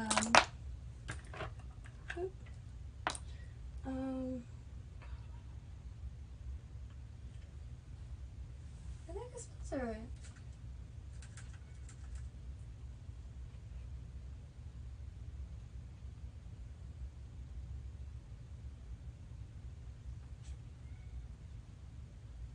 I did spell it right.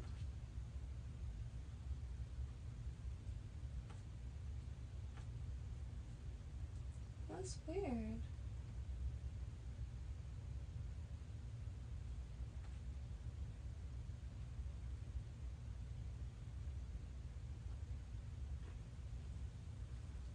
Yeah.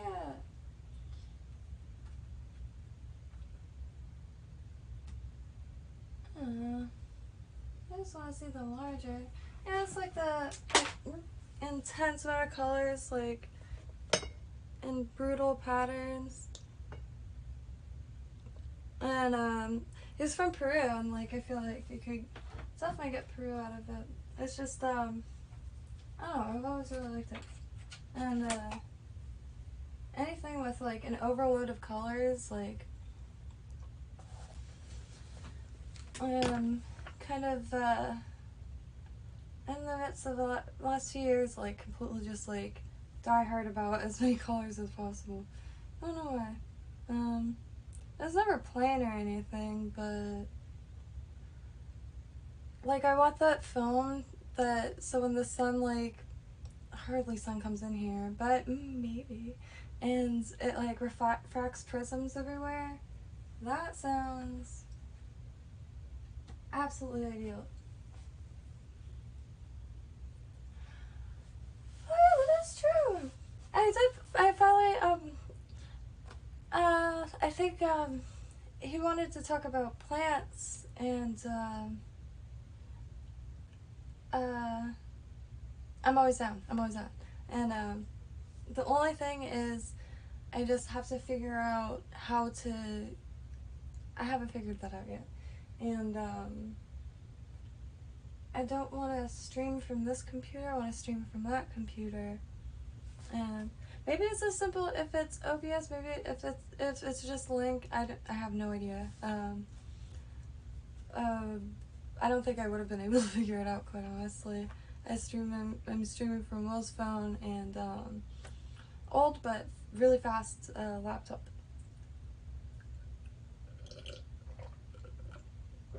Even when I do the games, I'll be streaming through Will's HP. And I haven't figured that out. That's why I liked Instagram, but nobody's on Instagram, which I didn't have Instagram for years, and by the time I got there, like everybody was like over it, I guess. But I still post there actively, things that I make and stuff. But their live is so easy to work, and like I could do it from my phone, and I could have up to 2 extra people. I think 2 people in the room, and live at the same time, like right there. So like people in chat that come across it could like ask to be invited into the like screen itself, and just getting all kinds of random people doing it. But every time I hit accept, like they would change their minds and disappear. But I really like that setup, and I can't do like the mobile streaming until I have 1,000 subscribers. So I made a YouTube channel, and it's like, you can't do this, you can't stream until you have 50 subscribers. That's what it said. And I didn't know that if I did it on like the computer, I could have done it that way. So I was like posting all these tiny little shorts and trying to get as many people as I could to subscribe, and I finally did reach 50 subscribers. And then that little message changed to like, well, you can't do anything until you reach 1,000 subscribers out of nowhere. And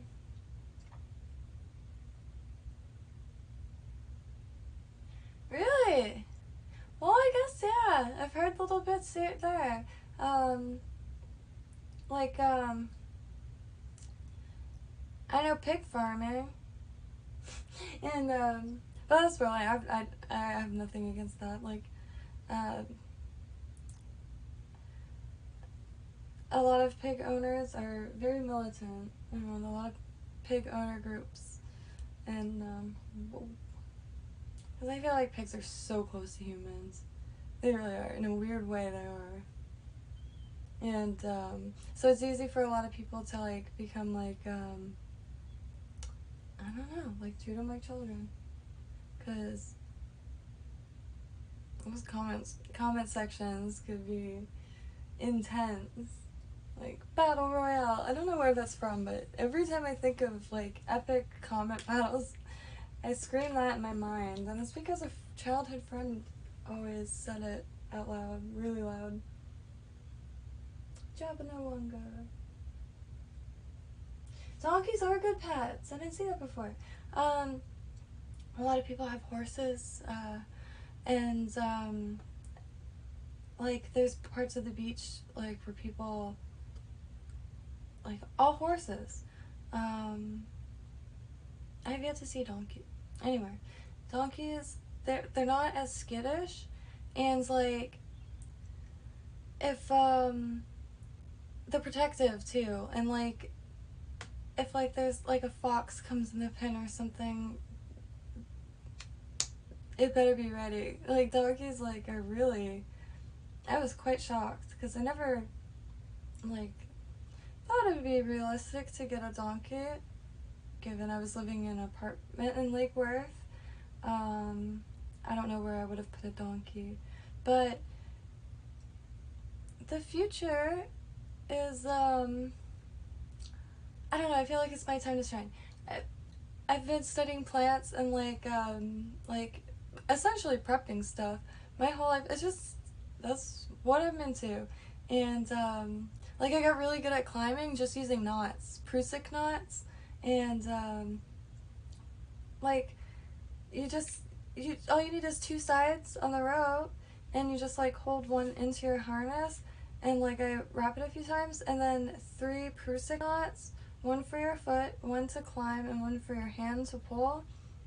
It's just you wrap a loop around like your rope 3 times I think, and then you pull it so it's like this Prusik knots, Prusik knots, I think. I actually have a short that I just posted because I had it as a YouTube or a Instagram video, and I had to like download an app to download it, so it's not the best quality. But that's the only example I have, and I am not trusting any more pine trees. That's where my rope is still. It's on the pine tree. I have one of those yoga trapeze things, and I just like nestled myself inside of it with a book or something. The whole branch fell. Everything, you know, slow motion. Somehow I got out from under the branch, and that day plays in my mind so often. Every time I walk under a pine tree, for sure. Half the time these Florida pine trees look like they're, you know, no longer.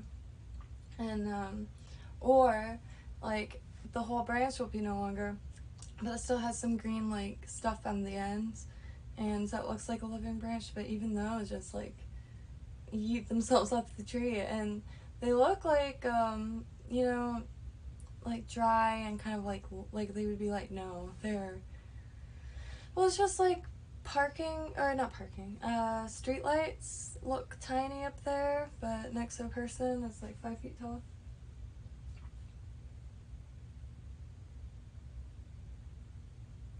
No shade! Yeah, I wonder like how did you come across this channel? Like, cause I know between, I think, I don't know, I think, Radix, mentioned me, and, because, just, like, people appeared out of nowhere, and, I think I know, my first or second video I ever posted to YouTube was about not wishing harm on CRP, and yeah, that, I think it's still one of my most viewed videos out of, because it's like usually videos maybe get like 40 views or something. That one has like some amount that's significantly larger. It was missing for like a really long time, and like I think that's why I feel bad about that Amber Heard girl, because it's like, wow, like when you see the stuff people say, eventually you start like feeling bad for the other person. Like, I don't want to be a part of that herd, like this, like, you know, I already am like slightly bugged out about like herd mentality as a concept anyway. Like, you'll run off a cliff in a herd, an Amber Heard mentality. There are no accidents. 1.7 thousand views. Where's Gonzalo? Why celebrate the potential? I was so serious. 154 people liked it.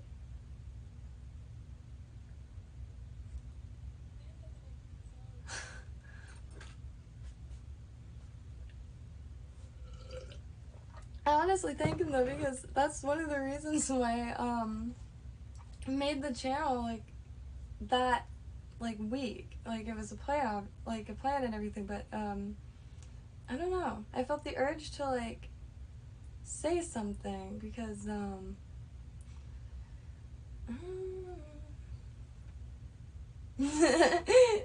that's, yeah, that's wild. Does it say how long ago that was?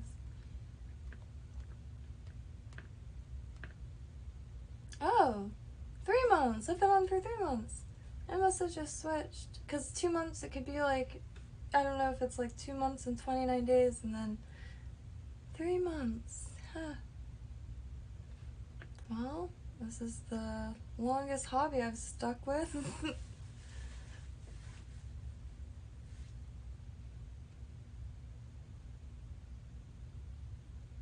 Very interesting.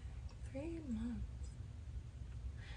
It drives me wild that like 150, I don't remember like 153 separate things. Like, I don't,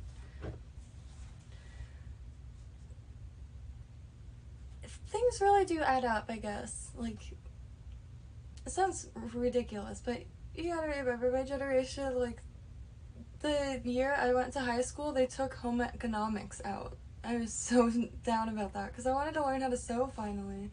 And I visited my cousin at that high school once, and they had like the home, like they had the like cooking like class place, but the home economics looked like an abandoned diner like from 1981, and it had all these individual bench booths, and then like a kitchenette thing at the end, because like you're supposed to learn how to cook eggs and pancakes and stuff like that, and then a bunch of sewing machines.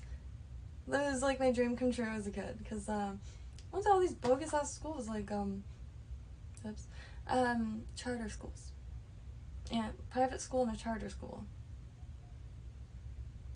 I'm not saying they're all useless, but they're so easily like, I was excited to go to high school so we could finally like, I could finally learn about evolution and stuff like that. That's like bizarre to think about today.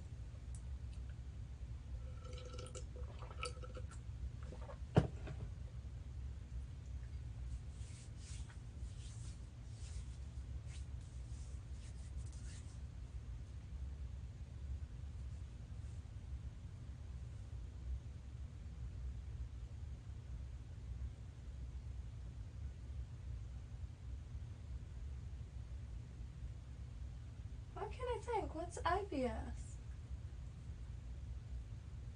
And I'll tell ya, I think it's so important now. And like you already have like experience in like turning knots into other objects, like hemp jewelry, and it's like that and on and on and on. And I have an obsession with byproducts, like anything, like look around and see what trash you have the most of. And I always look up like stuff like that, like water bottle crafts. And this one guy, and I can't find it now, so I've been meaning to get a heat gun, and now I really want one, because water jugs, I just need like a stone skull, and you could heat gun, and they'll form right to it. And this dude, you know, like the Paris catacombs has like the wall of bones and skulls, he made a replica of that, and it looks so legit. And all it was just that repeated over and over again, and then glued into place, painted, and then adding some like darker paint in between them for like depth. And it was something else. And then of course like weeds. There's so many edible weeds everywhere. It's astounding. Like I grew up eating mulberries off a tree. None of my family trusted them to eat, and I'm like, they're a thing. Like I don't know. At least people, with all the information, like that's why I feel like a soft spot for humanity, like with all of the consumption of the internet that I do, because I do watch a lot of gardening and craft stuff too, and like it's just people teaching people, and it's like, I don't know, it feels like I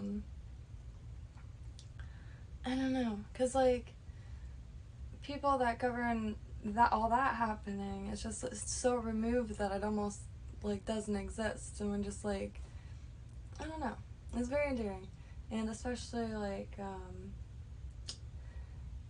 the ability to make stuff and want to make stuff, and people hit or miss with that. I find a lot of people that are getting into crafts that haven't been like used in 40 years, and then overconsumption, like Shane or whatever, that SHEIN. And sure, the stuff is, you know, looks nice. It's plastic. You don't want to go to a bonfire wearing it, and you should probably wash it when you get it, because it's like full of chemicals, so it doesn't get mildew and stuff in the factories. And I don't know, there's all different reasons. And like I don't know, what else do they use? And it takes like a month to get the packages.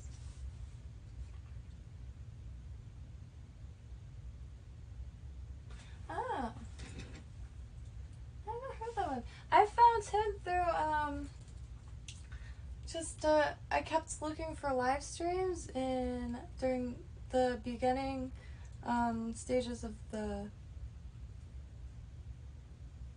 stuff happening in Ukraine, and just came across this video one day, and I like how he presented like, I don't know. And I also thank him again, because like I was in a kind of like a fuck it, and then like it was like, oh god, like I always get reminded by how like fragile all of everything is. And I think that's why, I mean obviously that's why I'm like into the whole like prepping things as a hobby, just because, I don't know, I always say be prepared, even though I was never a Boy Scout. But obviously I wasn't a Boy Scout. I wish. But yeah, it's just getting a little like, I don't know. It got me back gardening, long story short. And I found his channel and like was planting cucumbers, and I don't think there's coincidence hidden in that, because I don't know. The news, like there's just something clearly off. Like it just seems like a troll. Like when you, and I don't understand like how nobody else is like at least saying like, yeah, no, it's a little like Disney feeling or something. It's really weird. Feels like a puppet show. But again, I don't know if I'm just like noticing it now and it's always been like that, or if it's just like genuinely totally different. Like, you know, like, I don't know. When somebody's like telling a story and like there's just something off about it or something, I don't know. I don't wanna.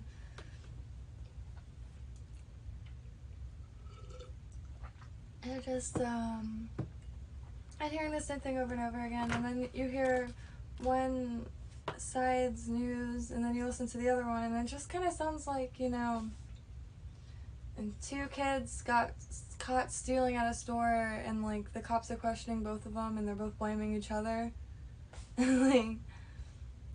like that's not something I want to offer my time to. That's nuts. I do like Wyan though. Wyan Gravitas. That lady is amazing. You could tell she's had it. Like she's just going for it. I don't know. That's what I get from her. It's probably just as, you know, whatever as the rest. But it's the only one that I don't feel like I'm in like the Twilight Zone watching or something.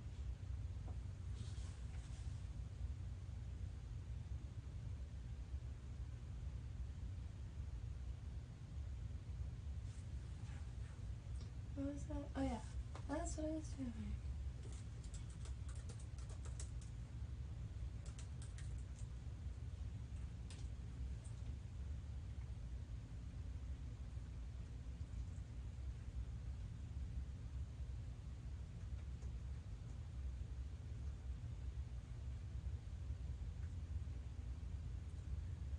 Afraid to click thing.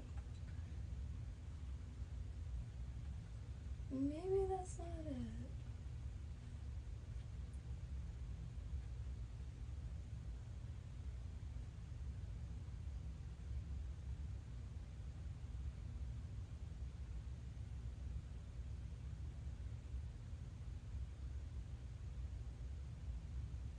Really? I was in the Sierra Peak Telegram for, well, until he disappeared. I thought it was pretty desensitized internet-wise. What the fuck? I don't know. It definitely, yeah.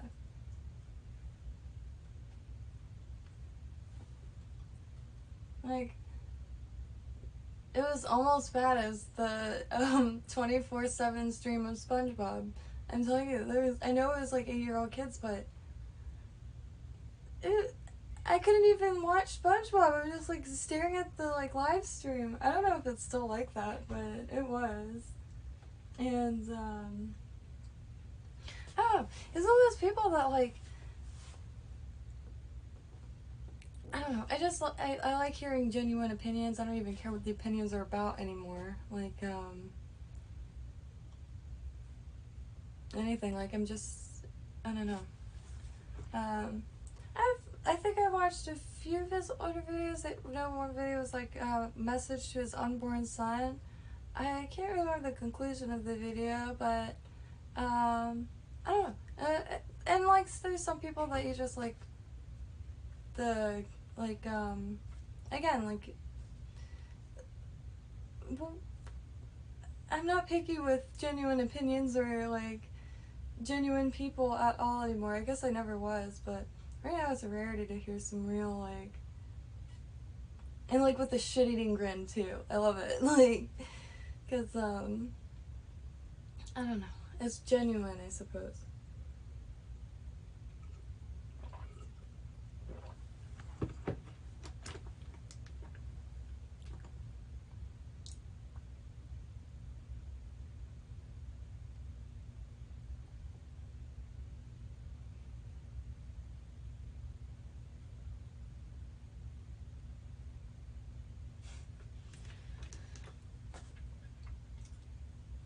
I can't believe it's 5. I got up so early today. It's weird. But I haven't eaten yet. I think that's why I started slowing down. This is my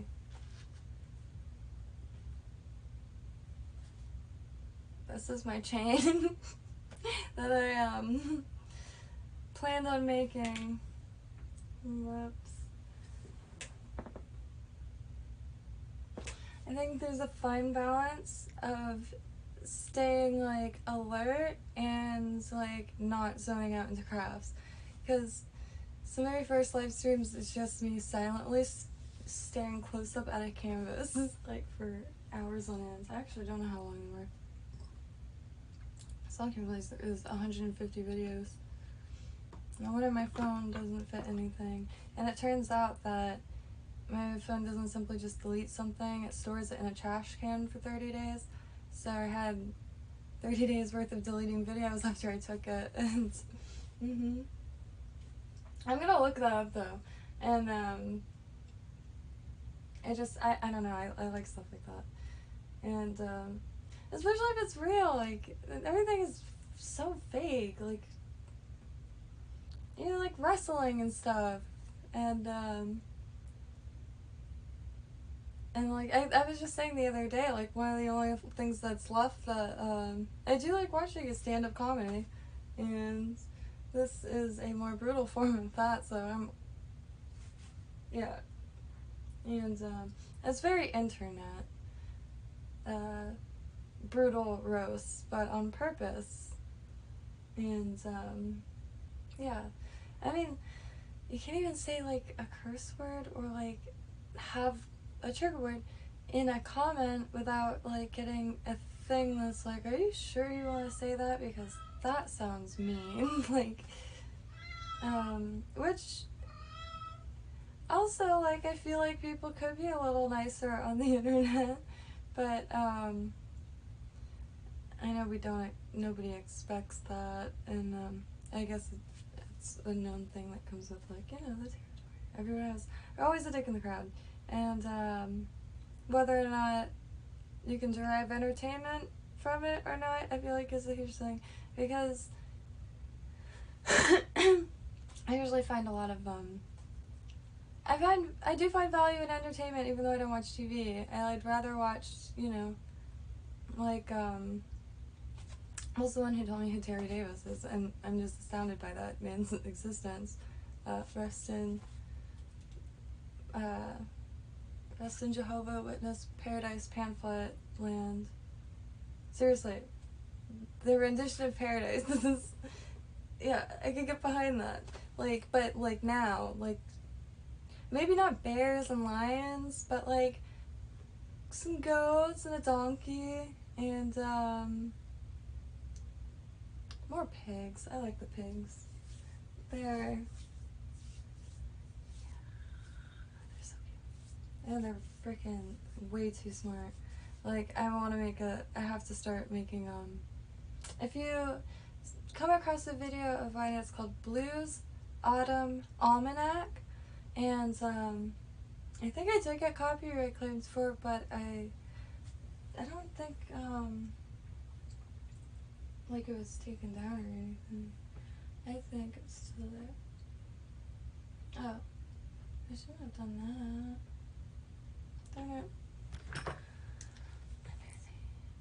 I hope it's still here, because that's one of my favorite videos. I just, it's dinner time for Audrey. I just, what's it called? Shorts. It was one of my first reels I've ever made, and, I just threw some clips together of Blue being blue, and it's accidentally kind of unsettling.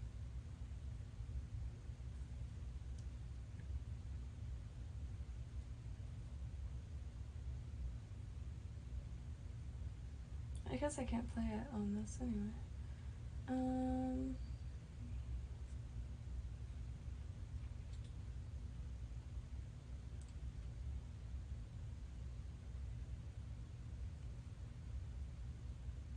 Oh yeah, yeah, it's called Blues Autumn Almanac. So Tropical Botanica. And it's only like 20 seconds long, but I'm genuinely, and you could see the stance he assumes, like why I think he's the cutest thing I've ever seen in my life. He is a perfect specimen but that doesn't make it so, like, I can't admit something that's true. He's a little imp. He looks straight from, like, Dante's Inferno or something. Like, I could see him with, like, little bat wings or something. Like the eyes and the stance. It's just, it's perfect. I do like horror films. He likes horror films. I like the older ones. And, like, especially, like, yeah, yeah. I got to, yeah.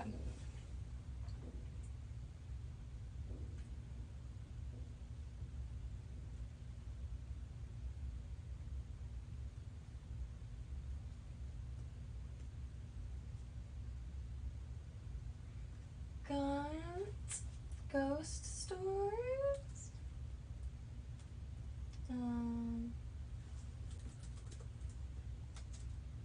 What does that mean?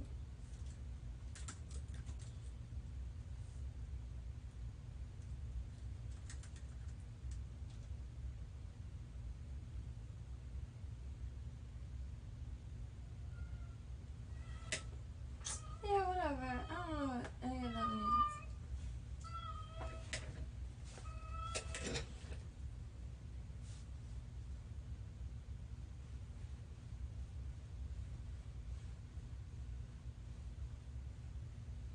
I forgot what I was talking about already.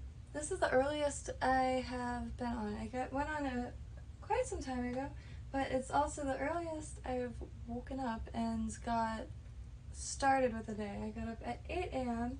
rather than 4 p.m. and uh,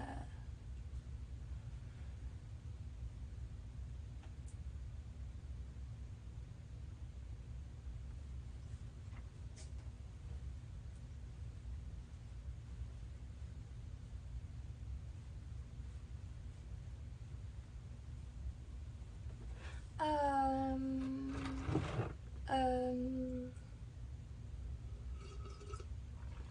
y'all confusing me during a coffee crash. What a brutal sensation.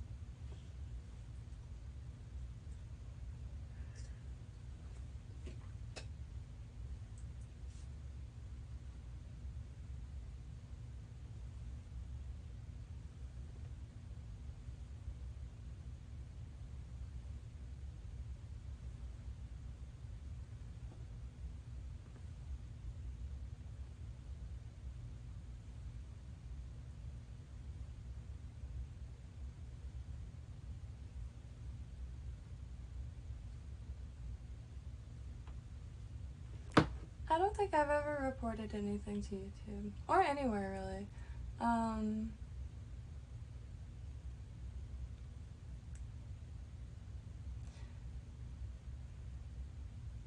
No. I had a friend for years, and I reposted an Azalea Banks tweet because she said she was making cat soup. And it's because people were making fun of, like, she partakes in a traditional African spiritual practice, and she gets a lot of hate for that, and I was blocked, and then this is just, yeah, I don't know why. I'm glitching now.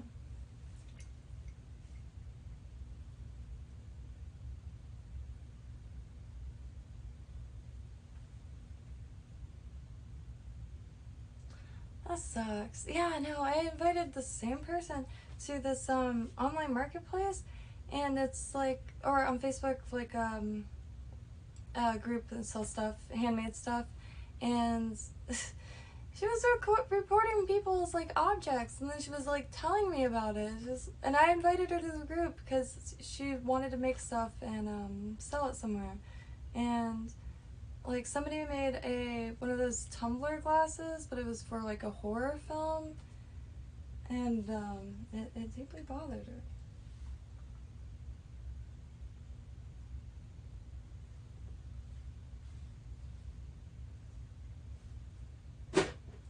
I I bet it went silent because they just like had to self-check themselves, because like when I reacted to her when she's saying, she's like, oh, should I not have done that? Like genuinely stumped by why I was like, why would you do that? That's like people's livelihood. Somebody made it with their hands and are trying to sell it.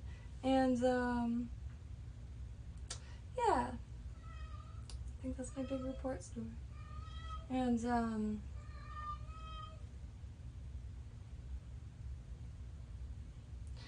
I don't have pets. I am the pet. So let me go feed my owners real quick. I got 4 of them.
Oh, oh, God, I need to get a new case so bad.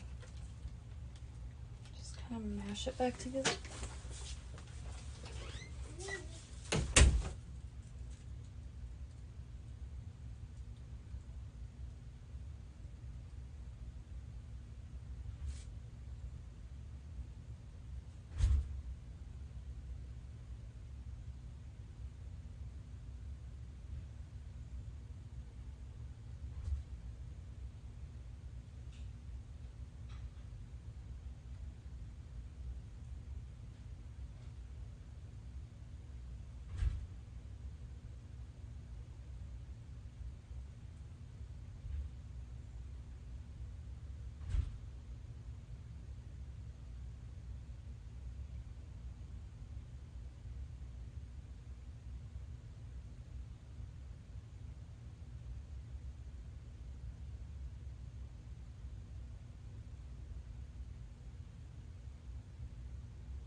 And I forgot my coffee.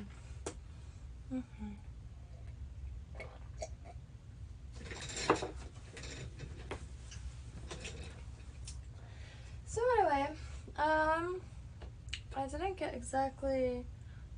I didn't get anything done. I guess maybe she didn't see it. She's deaf now, completely, and she was 7 in 2011, and she has no teeth, not a single one. And when I adopted her, it said she was missing a few teeth, which I didn't care anyway. But I gave her a piece of shrimp, and it just kept falling out of her mouth, and I shortly realized after that she had no teeth. I had a rabbit for a few years, and I had like a baby carriage for him and everything, and it passed, and then that's how I got Audrey. And now she's very demanding. She actually was returned multiple times to the shelter, which is really, really sad to think about.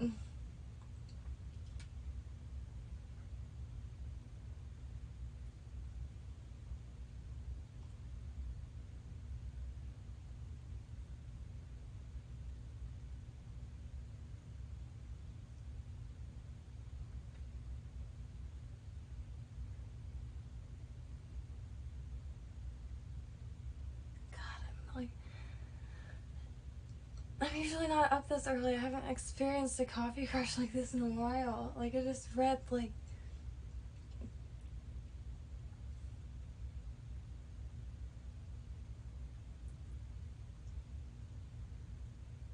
No, 100%. I agree with that completely. I don't know why it took me so long to process it. But, yeah, no. If something is coming out of your mouth and somebody is causing somebody's brain to explode, there's something deeper underlying that reaction.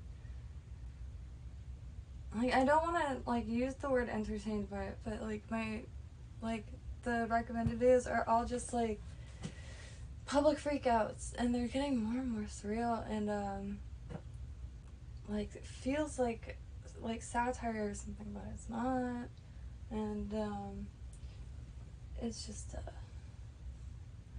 I'll hide in my little, cave until all that simmers down, because, I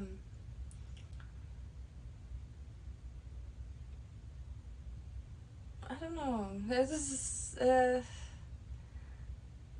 there's no, like, debate, like, protest great, debate great, but there's no, like, patience in between all of it, and, like, nothing could walk past that filter, like, and when it does, it's, like, just, in an agreeable form, and you lose a lot of information that way, because, like, even just talking on here, like, I have to curb a lot of just things that I would just normally say without thinking, and like, there's the permanence of it,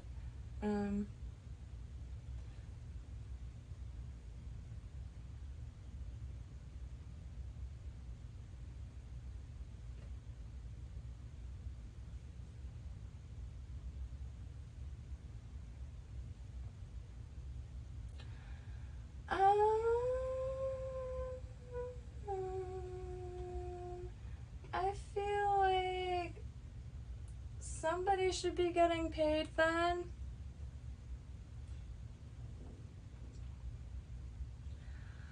I want more coffee. That's like a lot of time that would just disappear for. I'm thinking about finally eating something because delirium is starting to take place, and coming on again later because I don't know. I think probably not having breakfast or lunch yet has something to do with my energy levels right now, and I'm still being yelled at.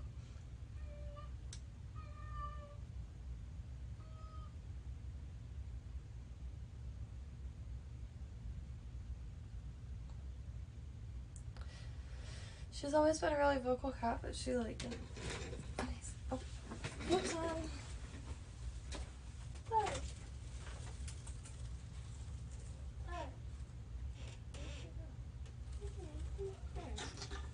Wanna knock over some beads?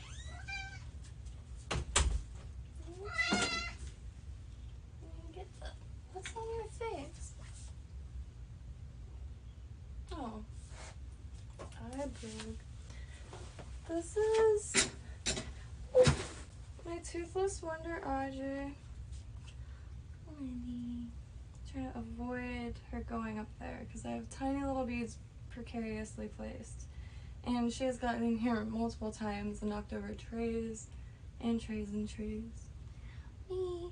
She is very old and very sweet. And still very soft. She's like a seal. No. I'm just gonna do this. Here.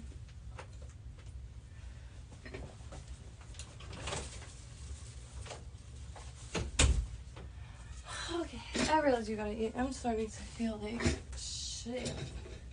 And I haven't, yeah, that's Audrey, or Bondwi, or Bondi, or Deedle. They'll have 1,000 names besides Blue. Blue is just Blue, and he is my boy. I am starting to, see stars. Not really, but, a lot of coffee and not a lot of cuisine. So, I'm gonna go eat some beef. And, I am gonna come back on later though, because I do want to finish those. It's just I should have eaten first because I can't focus. And what's Omegon? Why did I look up? Oh, God.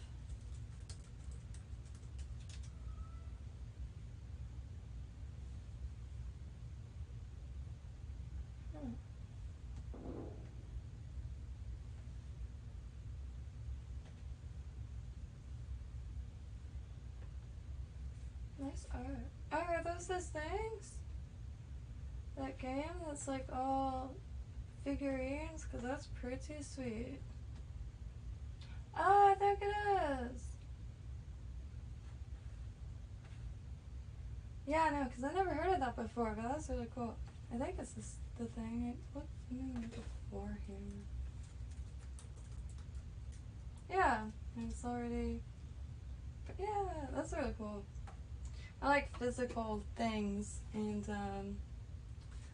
that is inanimate. Inanimate as. I must eat. Like Grandin says, Toodles. Like Pinback says, the Jones are near. And yeah.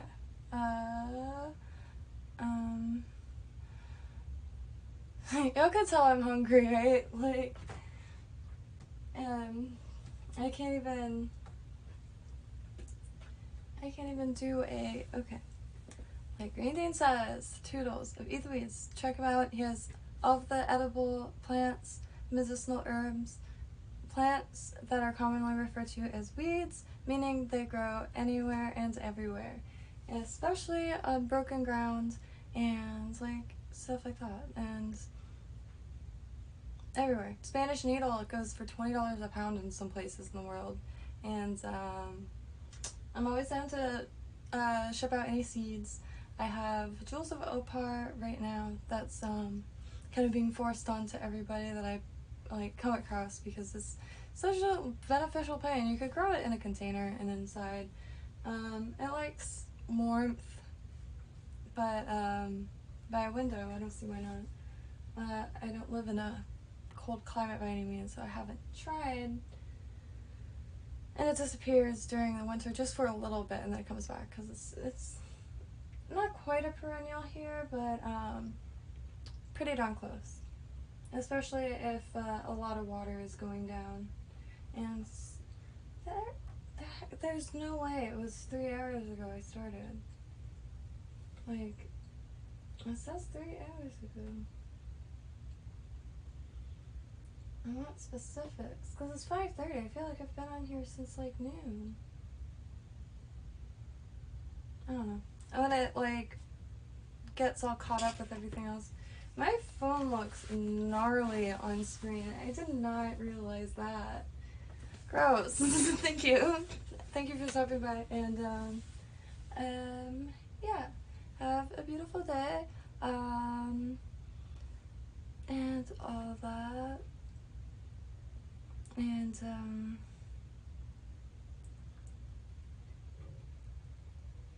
oh, and Mr. Sasquatch, awesome stream. That was really sweet, because like I stuff like that. it's so prevalent, especially it gets more and more prevalent in like the casual setting, to be able to like just bullshit and like just get out and like have a casual, just like even God, it was like only like 2 weeks ago. Just lost somebody, dude, and his mom, he took something that was, I don't know, it just instantly, one thing, his, but, and then before that, it was just like a few months before that, then, childhood friend that we went middle school and high school, and, it was during, anyway, okay, thank y'all, so, thank y'all, happy trips, I shall return.